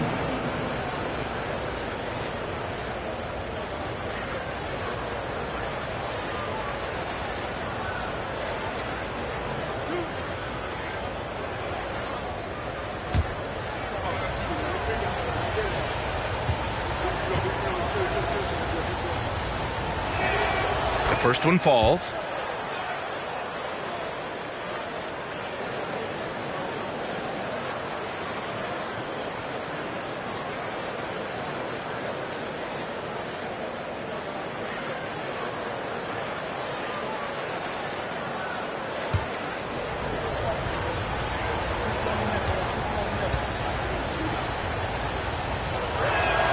And Lopez drops them both. DeRozan with the ball.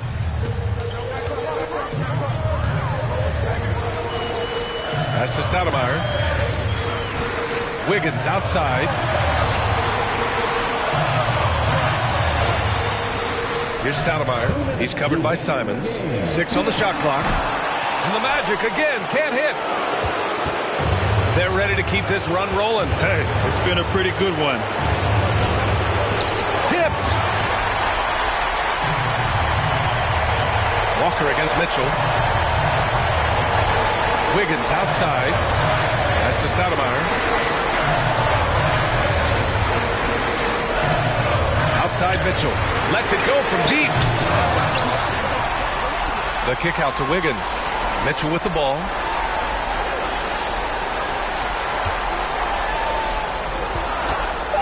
Back to Wiggins. 3-pointer. Anthony grabs the board. Anthony's got rebound number 8 now.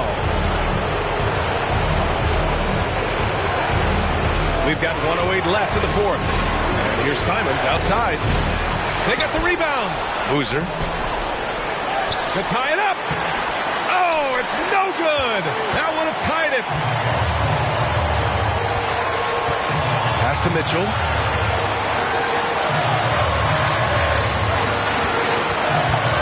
Beyond the arc. Laces one from 3. It's spider time. Donovan Mitchell, ice in his veins.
43 seconds left to play in the fourth. And he commits the intentional foul. Here's DeRozan. DeRozan double teamed. Outside Mitchell. And an intentional foul right there.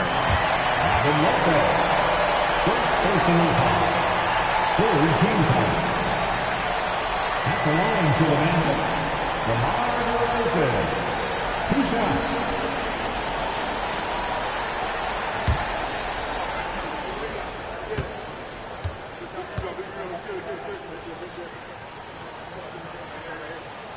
Good on the first, and that increases the lead to 6.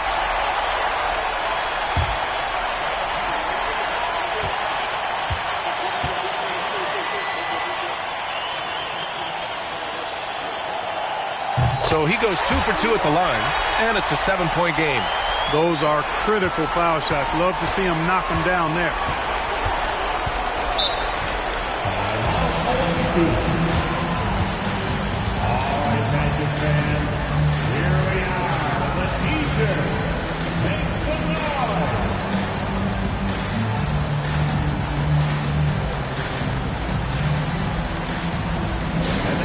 Please welcome the 407.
29 seconds left in the fourth quarter of this one.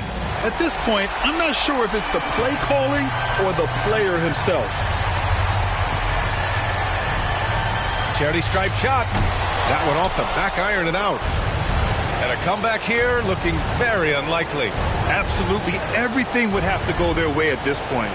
There's Simons with a three. The rebound by Stoudemire. So it's Orlando picking up the win. I'm sure they would have preferred a blowout victory, but a win's a win. And so true, but you have to credit the crowd for giving them such a big boost toward the end. It really kept this team's energy high. And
On the floor for the visiting Bill. And so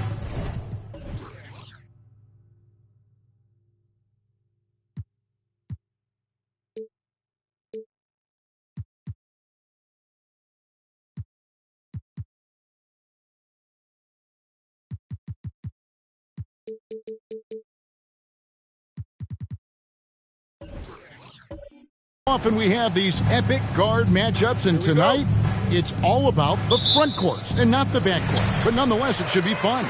No doubt, Kevin. These front courts are big, they're dynamic, they're physical. A number of these guys can shoot it from great range. This should be one heck of a show. Here are the starters for Milwaukee. We've got Campy. Jason Tatum is out there with Lee. Then there's Ben Simmons.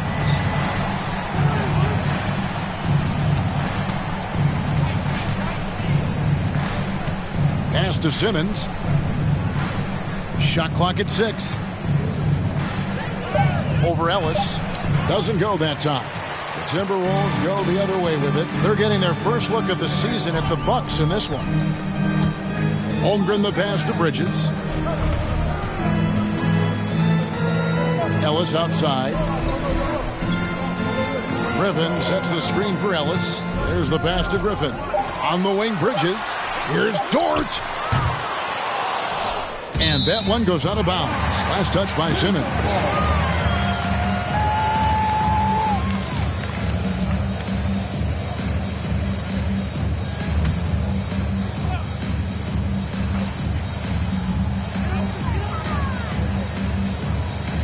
Now, here's Holmgren. Can be covering. Pass to Ellis. Clock at 6. Griffin sets the screen for Ellis. And the slam by Blake Griffin. Well, it might be over a decade in the league, but Blake still has some hops. And the Bucks are on a tremendous run here. The most consecutive playoff appearances since that streak they had back from 1980 to 91. Back to Simmons.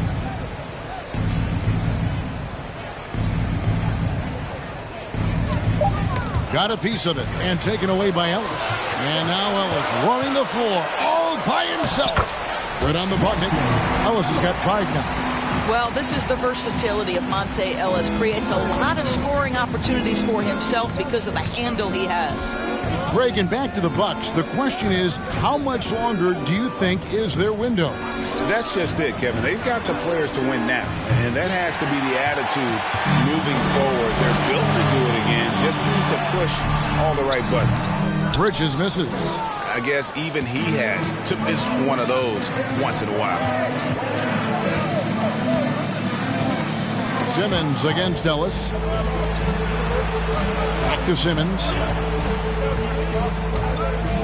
Lee sets a screen for Simmons. No good on the shot, a bit long that time. Boy, that's 0 for 3 in the early going. Just a little out of sync. Bridges left side. And here in the first, approaching 3 minutes played. Knocked loose. Bridges with the steal. Here's Griffin. 2 free throws coming up, and they call the shooting foul. Well, the defense gives Griffin their best effort on the interior, but this guy just has an understanding of how to draw that contact. The Timberwolves shooting their first free throws of the game on this trip to the line.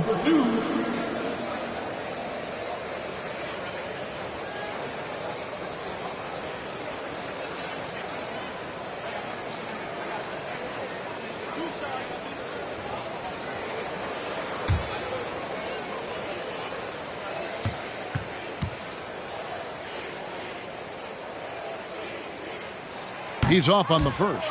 The Timberwolves secured a spot in the playoffs last season, Greg, and we enjoyed it after they got that emotional win in the play-in game in the Twin Cities over the Clippers. What a night.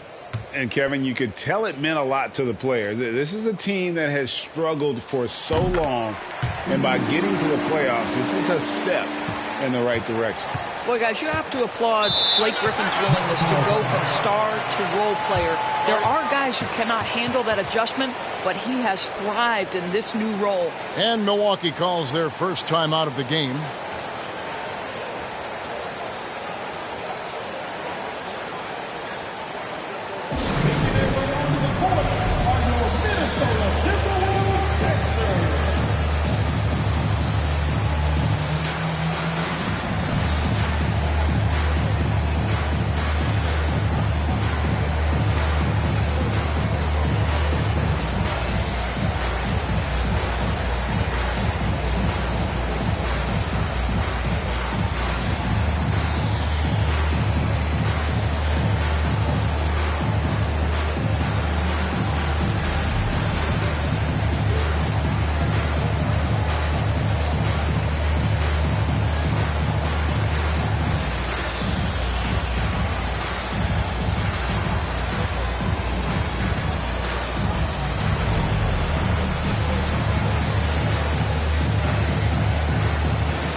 To see the numbers for Monte Ellis.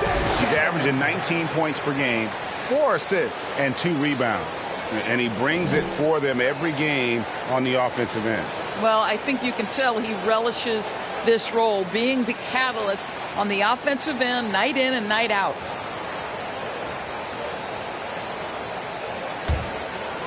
Now about 3 minutes gone in the first quarter. Simmons passes to Tatum to stop the drought, and Griffin sends it back. Boy, don't test Blake. Every move out there on the floor, he's anticipating and sending it back. There's Ellis with the 3-ball. Rebound Camby. Bucks trail by 8. They've been looking out of sync offensively. Yeah, their offense has ground to a standstill. Gets it to go from beyond the arc. There was some question coming out of college. Could Jason Tatum hit the 3 consistently? He has put that to rest. Bridges passes to Griffin.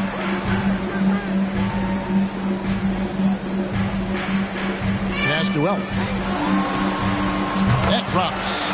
And it comes off an assist from Griffin. Ellis has got his 3rd bucket of the night. Now let's find out what head coach Chris Finch had to say to David Aldridge. David? Thanks, Kevin. Well, he really respects the opponent they're facing tonight. He said, we've looked at the game film, and those guys over there are relentless at scoring. It's going to take a tremendous effort on our part defensively to slow them down. Guys, that's the kind of thing that's going to take all of this game to do. D.A., thanks for that update, guys. What can they do to prevent a barrage of points to start this game? I think one thing they have to do is stay connected to shooters. Obviously, though, easier said than done. Right. You don't want to give up easy looks, especially at the rim and from the 3-point line. Shot clock at 3. Here's Lee. And it's Ellis with the rebound.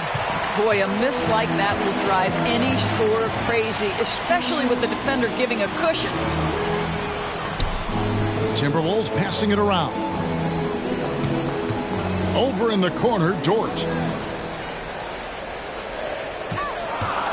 Back to Ellis from past the arc. Rebounded by the Bucks. Camby's got 4 rebounds now tonight. Simmons against Bridges. Lee kicks to Tatum with the drive. Griffin with some nice D. Boy, with his shot not falling right now, it might be time to look in a different direction. See if you can get your teammates started. Holmgren gets the bucket. The ball movement on this run has been fantastic and is a big part of why they've been able to get these good looks. Timeout called, the Bucks.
Big group substitution now for Minnesota.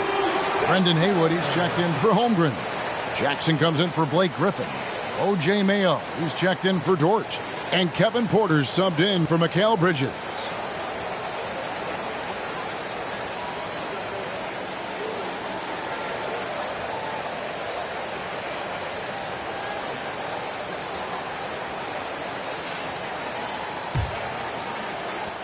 Bucks trail by 10. Guys, you have to remember when thinking and talking about the Minnesota Timberwolves, it's an organization that is still so young.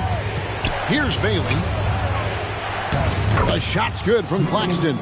Pick works well there. Not much resistance from the D. It takes incredible effort to stay connected to the hip of the offensive player. You've got to want to work.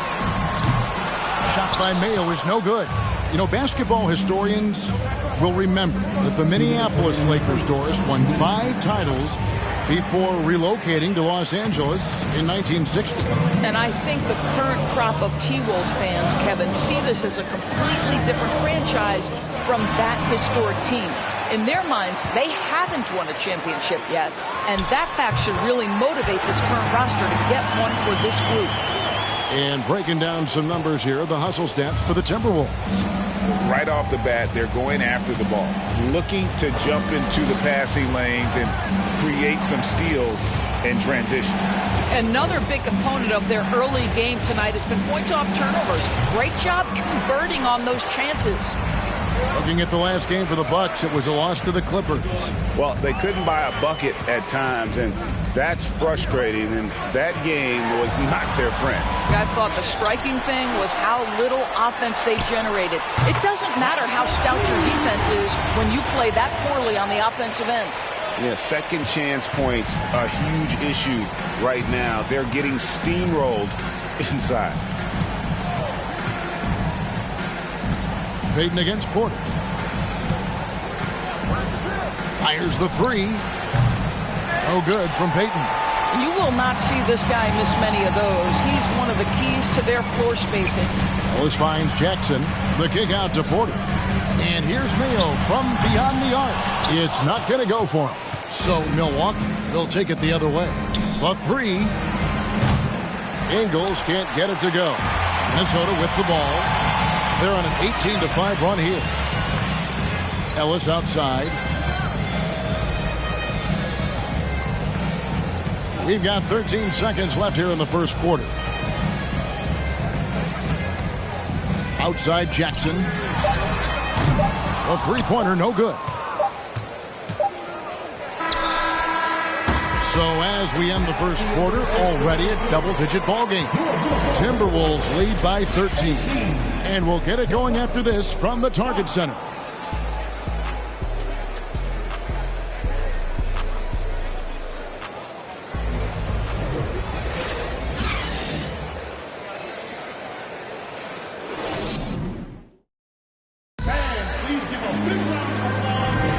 And welcome back to the second quarter of action. Plenty of basketball left to play, but this one has been one-sided so far.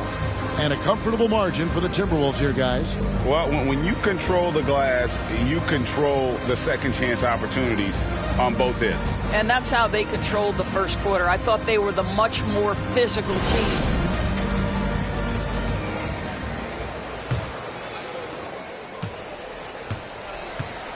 It's been an exciting season already, Doris, but I think the middle of the year is when you really get an idea of which teams are in it for the long haul.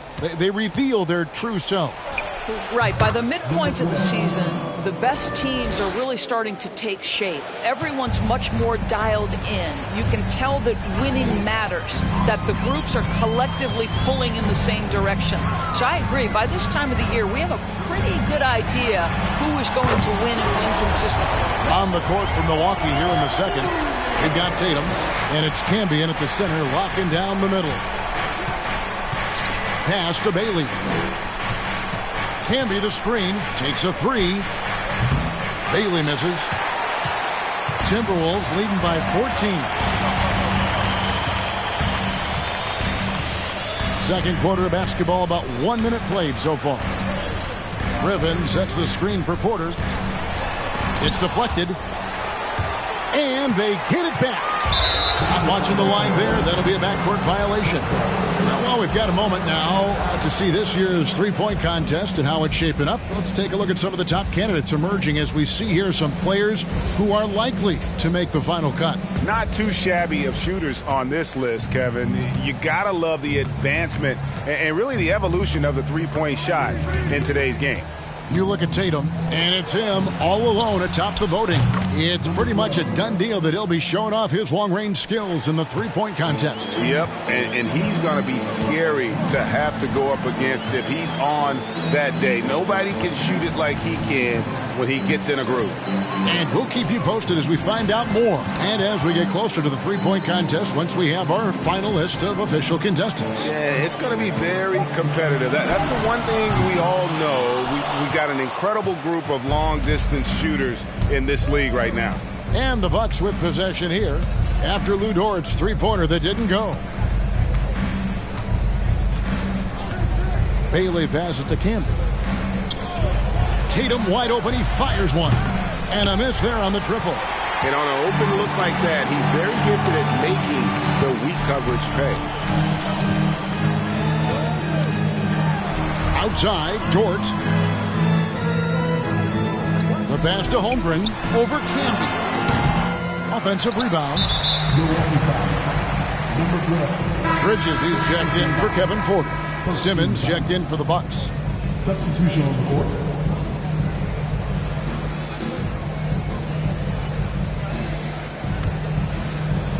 And for those of you just joining us, we're almost 2.5 minutes into the second quarter. Passes it to Bridges. A three ball. Milwaukee with the rebound. And the great shooters know when they've got enough opening to go for the three. I didn't think it was a bad choice on that possession. Simmons finds Tatum. And it's off from three-point range. I'll tell you, it feels all night like this guy's been forcing shots, rushing shots. He's really struggling on the offensive end. Pass to Boston. There's the three. And there's a whistle. That goes on Mikal Bridges. That's his first foul. The Bucks making a change here. Lee's checked in.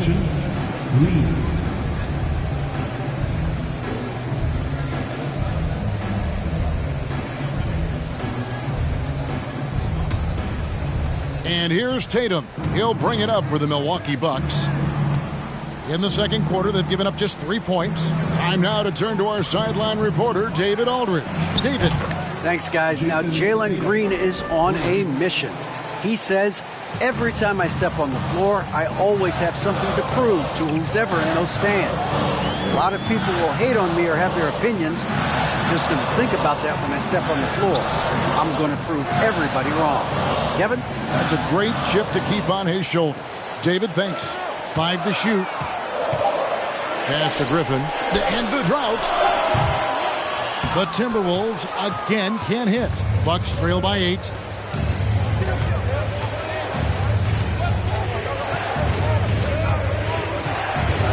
Lee against Griffin. The three from Tatum.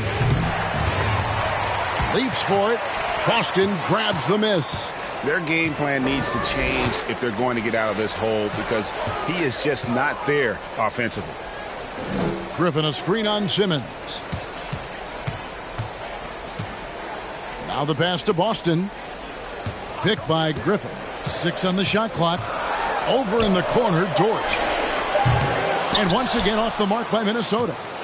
Milwaukee's gotten cold from deep in the second quarter. Just 2 of 6 from long range. And here is Simmons. He's been quiet so far. Still no points in the game. To the inside. Here's Lee. That shot, no good. And Minnesota will come the other way. They defeated the Pelicans in their last game. They played terrific defensively. The few cracks they showed, guys were quick to rotate and help each other out. We talk about multiple efforts on the defensive end, and I thought, boy, that was good old-fashioned focus, team effort. What a win. Now a timeout called by Milwaukee.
And the Bucks making a change here.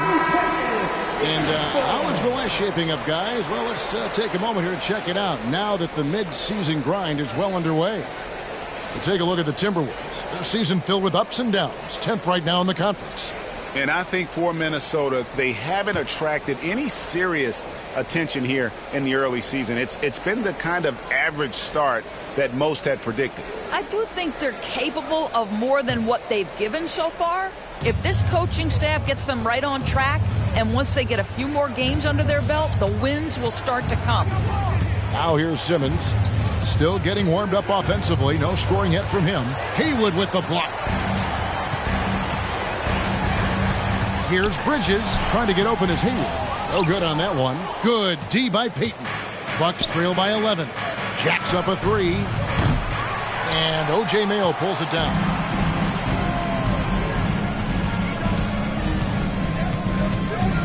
Lets it go from 14. And slam dunk by Haywood. There it is, guys. One of those effort plays that makes a big difference in the game. And GA, it is definitely making a difference so far today. No doubt. On the scoreboard, in the body language of the players, you can tell which team is in complete command. And Milwaukee has possession after the basket by Minnesota. Milwaukee, no good that time either.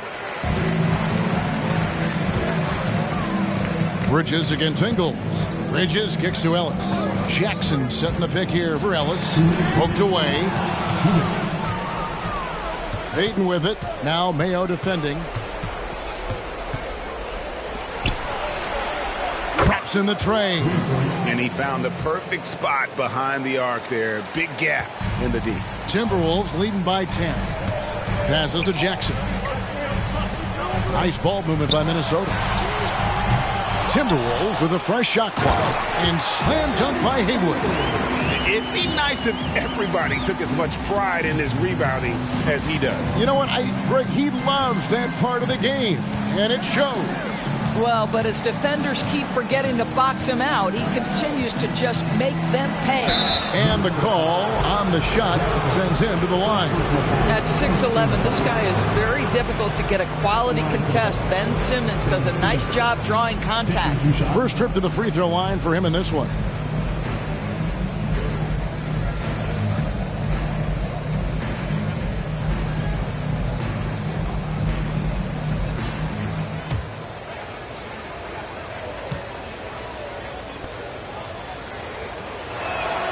The first one falls. Guys, if Ben Simmons can start to make these free throws, I think it opens up a world of opportunity.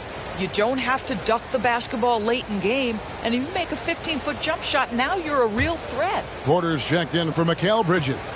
Bailey's checked in for Milwaukee. That one is no good. And a big lead for them on both the scoreboard and the backboard thus far. And a wide open look for Porter. A three-pointer off the mark. Bucks trail by 11. Here's Bailey. Nothing yet on the scoreboard for him. Lets the three fly. Trains it from beyond the arc. You can tell Simmons is a guy who, from the moment he picked up a basketball, has been a point guard by nature. Outside Jackson. Pass to Porter. This one for three. And no good. And Milwaukee will come the other way.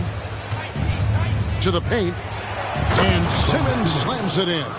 And didn't do anything fancy there, but didn't need to. Nope. His only concern right now is getting the points on the board. And I don't mean style points. Now here's Jackson. There's Porter with the three.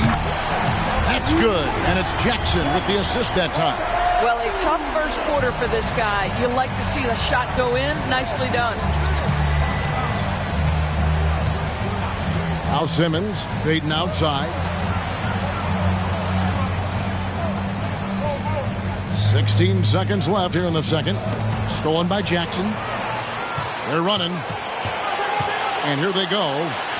Shots good by Ellis. And now it's an 11-point Timberwolves lead. And how about Porter Jr.'s court awareness? Excellent job finding the open man with the pass. And so it's the Minnesota Timberwolves. Their lead at 11 points to end the quarter. They've been playing some ferocious defense. And now we'll send it over to David Aldridge, who is standing by courtside. David. Thanks very much. Here with Mike Budenholzer. Bud, what are you looking to clean up in the second half? I don't think our offense is really moving the way we wanted to, getting up and down the court in pace. And, we got to make a few more open shots, but I think we can be a lot better offensively. We've seen that from your team, Coach. I'm sure it'll show up. Thanks. Back to you. Thanks so much, Dave, for the great interview. Don't go away, folks. We'll be back for the second half of basketball right after this.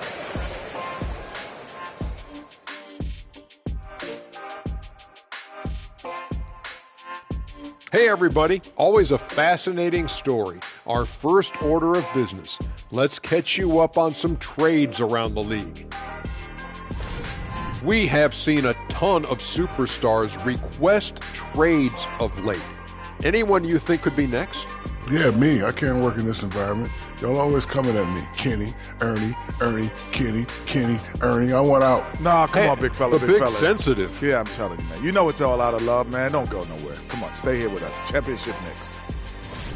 And now let's talk about the first half we just watched. A fantastic performance for the Minnesota Timberwolves. Well, just my unbiased opinion as someone who averaged a double-double. If you control the glass, you control the game. That's what they're doing right now. Hold on. So you're reminding us of your numbers? Stunning. No, I was just trying to tell you that 45, 22, and 6 blocks. Average. And that is it for halftime, folks. It is back to Kevin Harlan and the crew for the second half.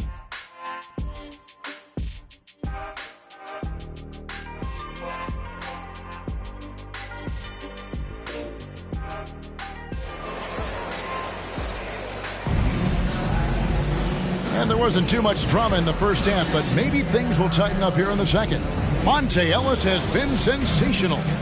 And he's going to put up points every time out, but Boy, he made it look so easy in that first half. And let's see if he continues that trend the rest of the way. He certainly has the talent and the endurance to do just that. Griffin is out there with Lou Dort. Then it's Bridges. Then there's Holmgren. And it's Ellis at the point guard. That's Chris Finch's 5 as we get into the second half. Now here's Holmgren. And foul on the shot. He'll shoot 2 at the free throw line. And in this era of positionless basketball, of course, we're starting to see some guards who end up playing in that dunker spot, down low, more than on the perimeter. Let's call them little big men, Kevin. Guys like Bruce Brown, Gary Payton II. These are powerful athletes, unbelievable vertical spacers. They set great screens. They can finish as a roller. I love the use of these undersized guys who don't necessarily shoot it well in this role.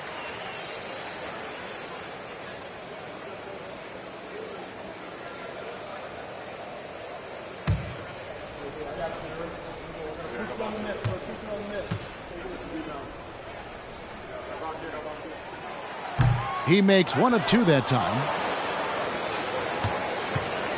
And so Simmons will bring it up for the Bucks. They trail by 9 points.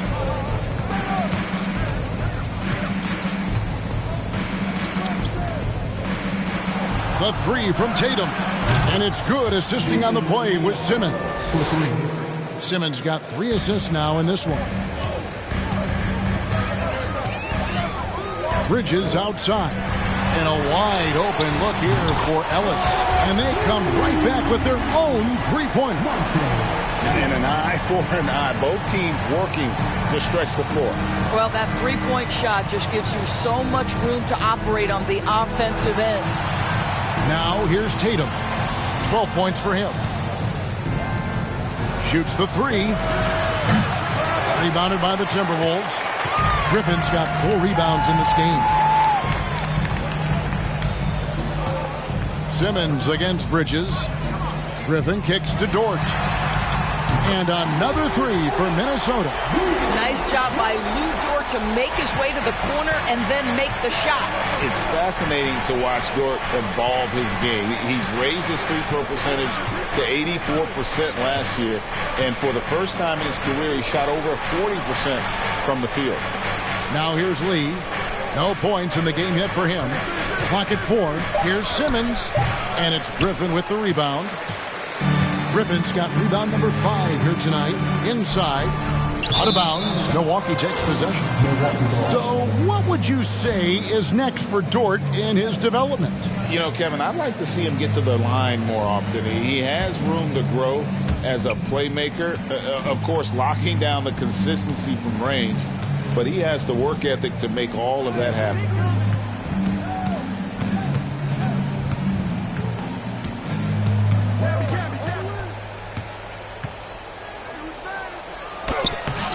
Tries again, and Lee with the layup. Lee's got his first 2 points. Yeah, coach's pet peeve there. No box out. To me, this is a common theme that's running through the league right now. Guys looking to leak out rather than box out. Now here's Ellis. 12 points for him. This, to me, is why Monte Ellis is a dangerous player. So clever at using his body when he gets inside the paint.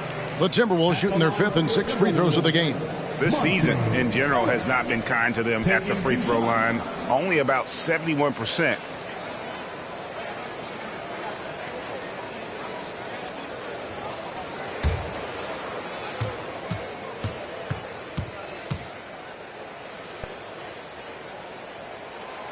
That free throw, no good. The veteran, right? Monte Ellis is still a valuable contributor. He's an exceptional scorer and one of the quickest guys in the league. Joe Ingles, he's checked in for Lee.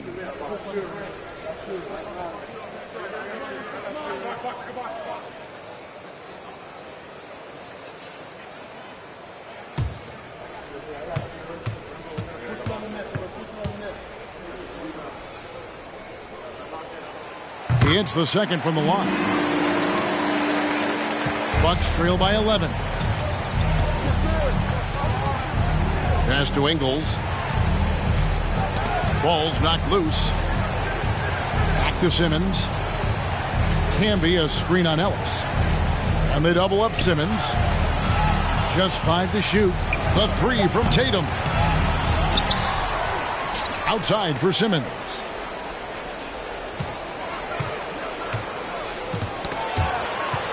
The pass to Tatum. Launches it. They get it back. Camby and slam dunk by Camby. And how about the offensive rebound with a little extra punch on the putback? You're right, Craig. As they look to trim the deficit, could we see them send a few more bodies to the boards from here on out? Maybe, just maybe. Well, obviously, the defense has not been great this half, and you've got to be able to address this quickly. Ingles up top. Tatum on the wing. The shot's good on the assist by Ingles. Tatum's got 9 points now in just the second half. Bridges with it. He's still scoreless so far in this one. And here's Ellis from beyond the arc. And another 3 for Minnesota. Great play calling, great execution, leads to 4 for 4 to start this half. Kicks it to Simmons. And foul on the shot, so he'll get a chance at the line. Here's a look now what's coming up for the Milwaukee Bucks. On Friday, then on Monday, they'll be facing Joel Embiid and the Chicago Bulls. And looking at the Blazers matchup, you know they're going to be amped up for that one, and they'll need to be. That's going to be one tough game for that group.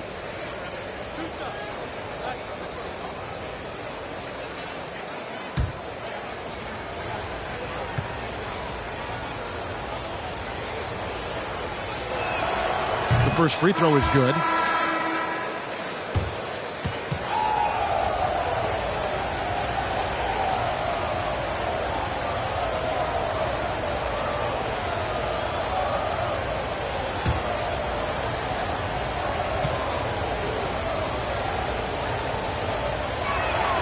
And Simmons drops them both.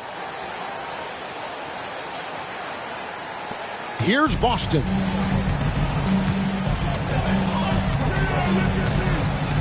He dishes it to Griffin. Dort wide open. Here's Haywood. And a good offensive board. And he gets the bucket. Haywood's got 6.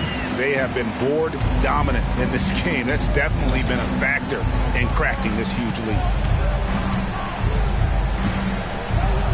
Now here's Simmons. He's got 5. Here's Bailey. Haywood with the block.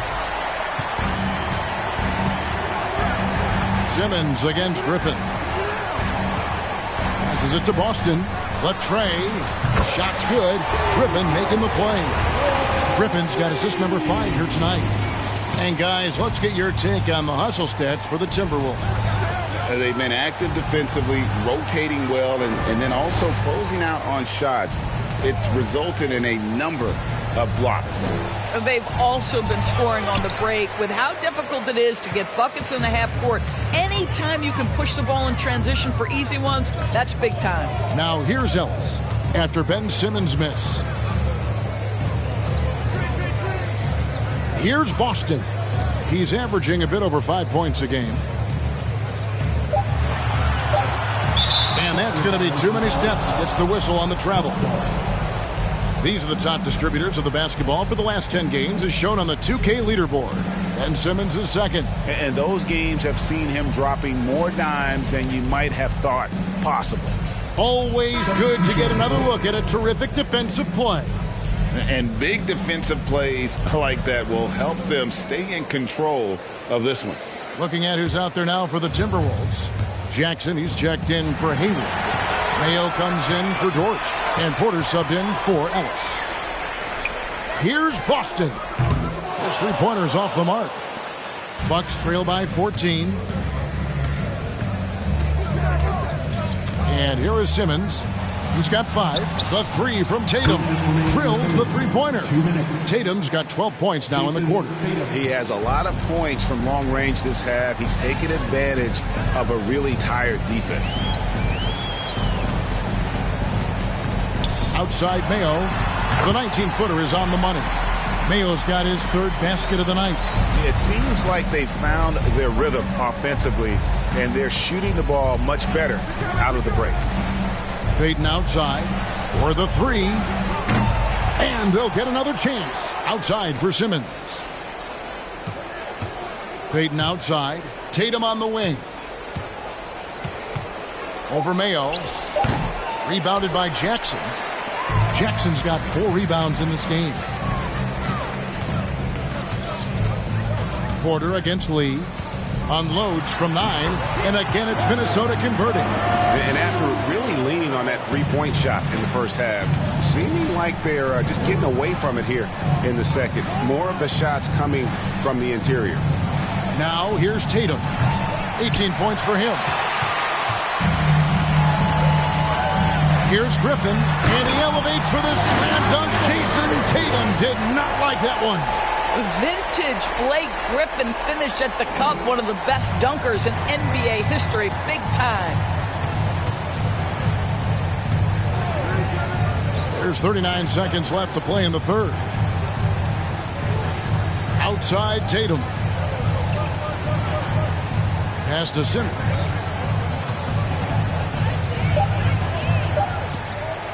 The three. And O.J. Mayo pulls it down. He is just not taking smart shots out there, a pattern he has fallen into tonight.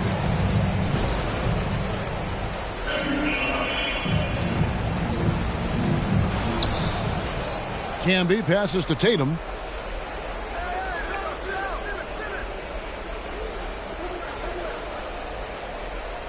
He kicks to Simmons.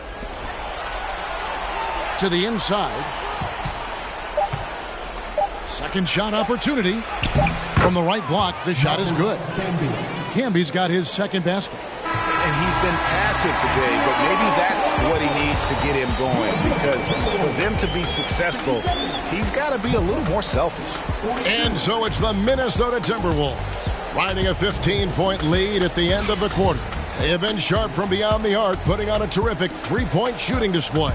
Back to the action in just a minute.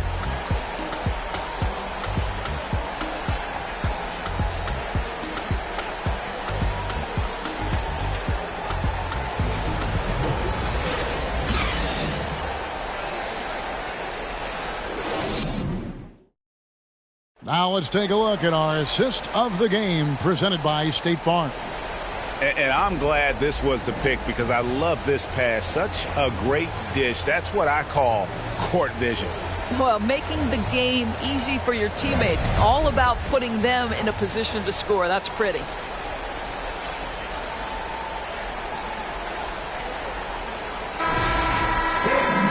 And with the fourth quarter upon us, time is running out for this game to become competitive.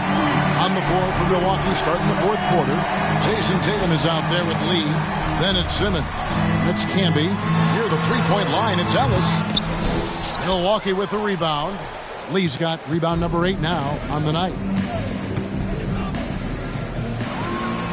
Tatum looking around.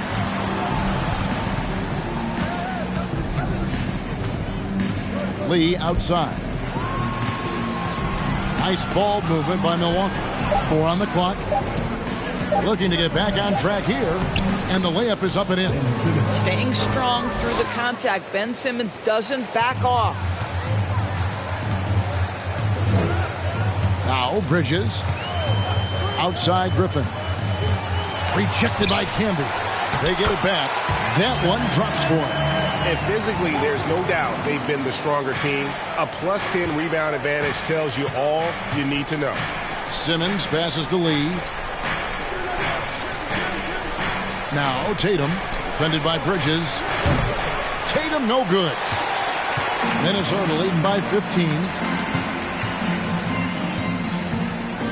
Bridges with it from deep. Ellis buries it from three-point range. Ellis has got 21. You know this. When he starts to make a couple shots, things start to percolate for Monte Ellis. He's a rhythm scorer who knows how to find his groove. It's tipped. Holmgren with the steal. Dishes it to Bridges. Pass to Ellis. It's Dort on the wing and stolen by Tatum.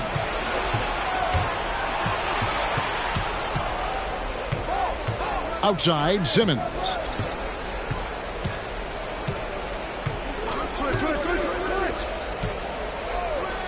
Outside, Tatum. Milwaukee, no good that time either. The Timberwolves have gone 2 of 4 from the field since we started the final quarter of play. Back to Bridges. Can't cash in from close range. Boy, this guy just can't buy a bucket, and yet they have the advantage. Outside, Simmons. Over Ellis.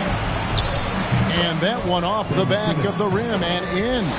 And the hook shot isn't one that a lot of guys use these days. Now, here's Bridges. For a while, the East was all LeBron. And the West? Of course, as we know, the West was dominated by Golden State. But now, does the league, do you feel more wide open? Well, certainly when you look at last season, I thought there were 4 teams in the East that absolutely had a shot to make the finals. Contingent on health. Obviously, Milwaukee, without Chris Middleton, struggled to get over the finish line. In the West, you had 3 teams who I thought legitimately could advance. So certainly the gap between playoff teams feels smaller. First free throw is good.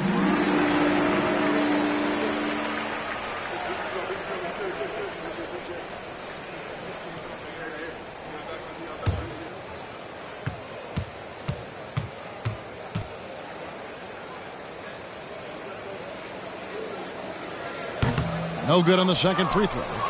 They're doing a better job of working themselves to the line here in the second half. Tatum kicks to lead. Outside, Tatum. 6 to shoot. Lee passes to Simmons. No good with the triple. And so Griffin will bring it up for Minnesota. Here in the fourth, they've allowed just 4 points. They've got the Wizards ahead of them. Their next game in Washington. It's game 1 of a 3-game road trip. Well, if you're just tuning in, welcome. We've got about 3.5 minutes gone here in the fourth quarter. Timeout called the Bucks.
And now, let's take a look at the New Balance player of the game, Monte Ellis. And he's played this entire game on his front foot, Kevin. I mean, driving the lane, going to the rim with purpose, and getting those points the hard way.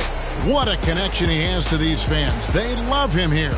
And the more he has games like this, the deeper that connection gets.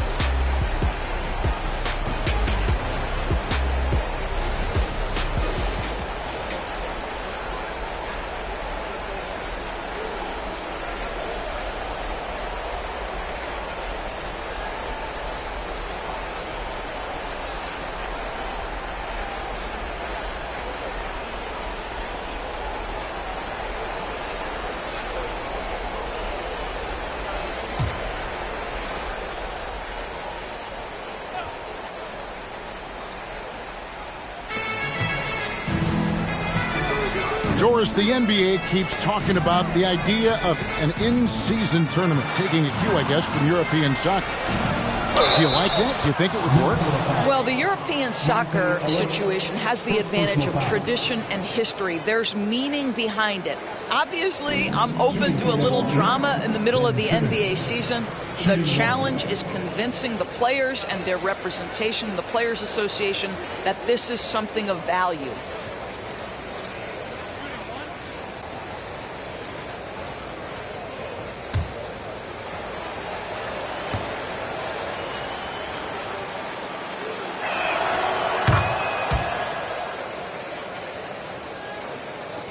Timberwolves leading by 17.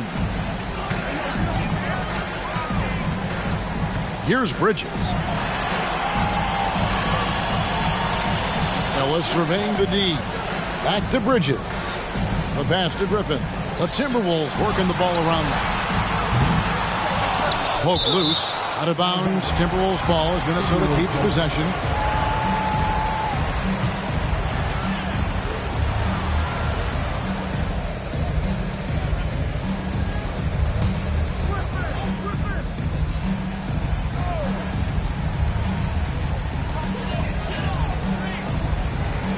Now, here's Holmgren. Not a lot of room. Down to 5 on the shot clock. The Timberwolves need to get a shot off here. From deep. He's tried to get it going, but the shots simply have not been there. Nothing seems to be falling. Up top, Simmons. Defended by Griffin. Simmons can't get it to go. Minnesota leading by 17. Holmgren the pass to Dort. There's Ellis with the 3 ball. The shot comes out. Now the Bucks take it the other way.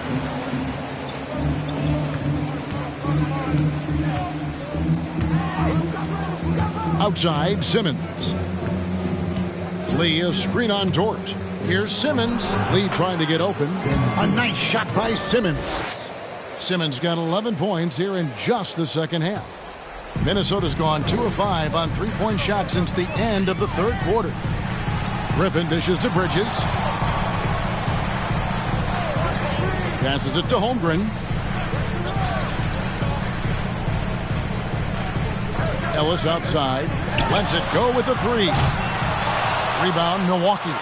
Camby's got double-digit rebounds now in the game. From deep. And the rebound goes to Griffin. Griffin's got his 8th rebound here tonight. Ellis against Simmons.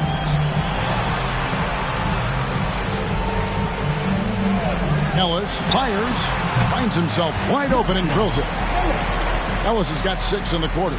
You know, guys, that's the selfless attitude of Mikal Bridges. So willing to give it up to an open guy. Pass to Tatum. 2 minutes. There's 1:54 left in the fourth. To the middle. And the layup falls.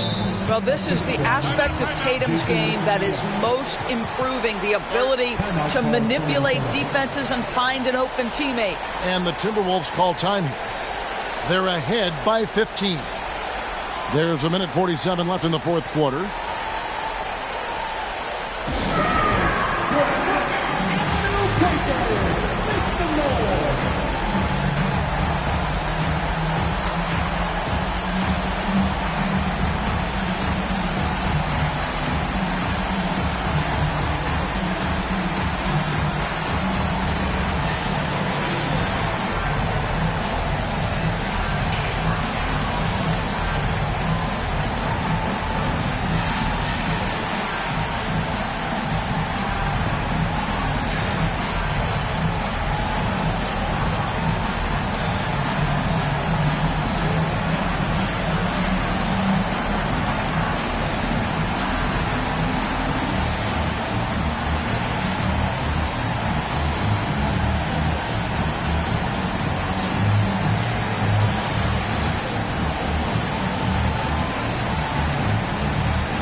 1:44 left in the fourth quarter. Griffin with it. He's picked up by Lee. Dort with the bounce pass. Bridges passes to Griffin. Over Lee. And Tatum pulls it down. Bucks trail by 15. And this is what they wanted. I mean, to announce their presence in this matchup with authority. Very decisive. It can definitely be considered a statement win for Minnesota. They enjoyed a big boost from the strong play of their bench. The subs came in and did their job. Those points off the bench were key to their victory. And they took charge when it counted, and they'll be notching their 9th win overall. The one player that really stands out, of course, in this one, it was a dazzling game for Ellis. He was extremely efficient offensively, got good looks, and really knocked down big shots all game long. Simmons can't get it to go. And here's Bridges. He'll bring it up for the Minnesota Timberwolves. They led the game at 1 point by 20. Griffin looking it over. Here's Ellis. And contact on the shot, so he'll be shooting free throws here. It goes on Jason Tatum. Well, you love how hard Monte Ellis works on the offensive end. He makes the defense get rough with him there. At the line for 2.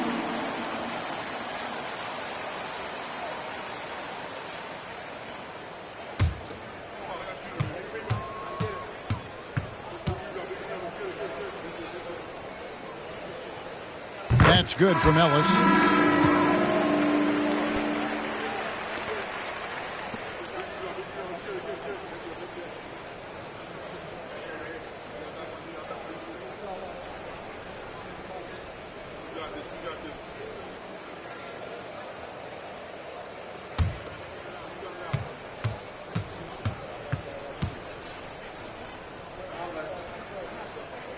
And good on the second, so he makes them both. 29 seconds left in the fourth quarter. Here's Bailey.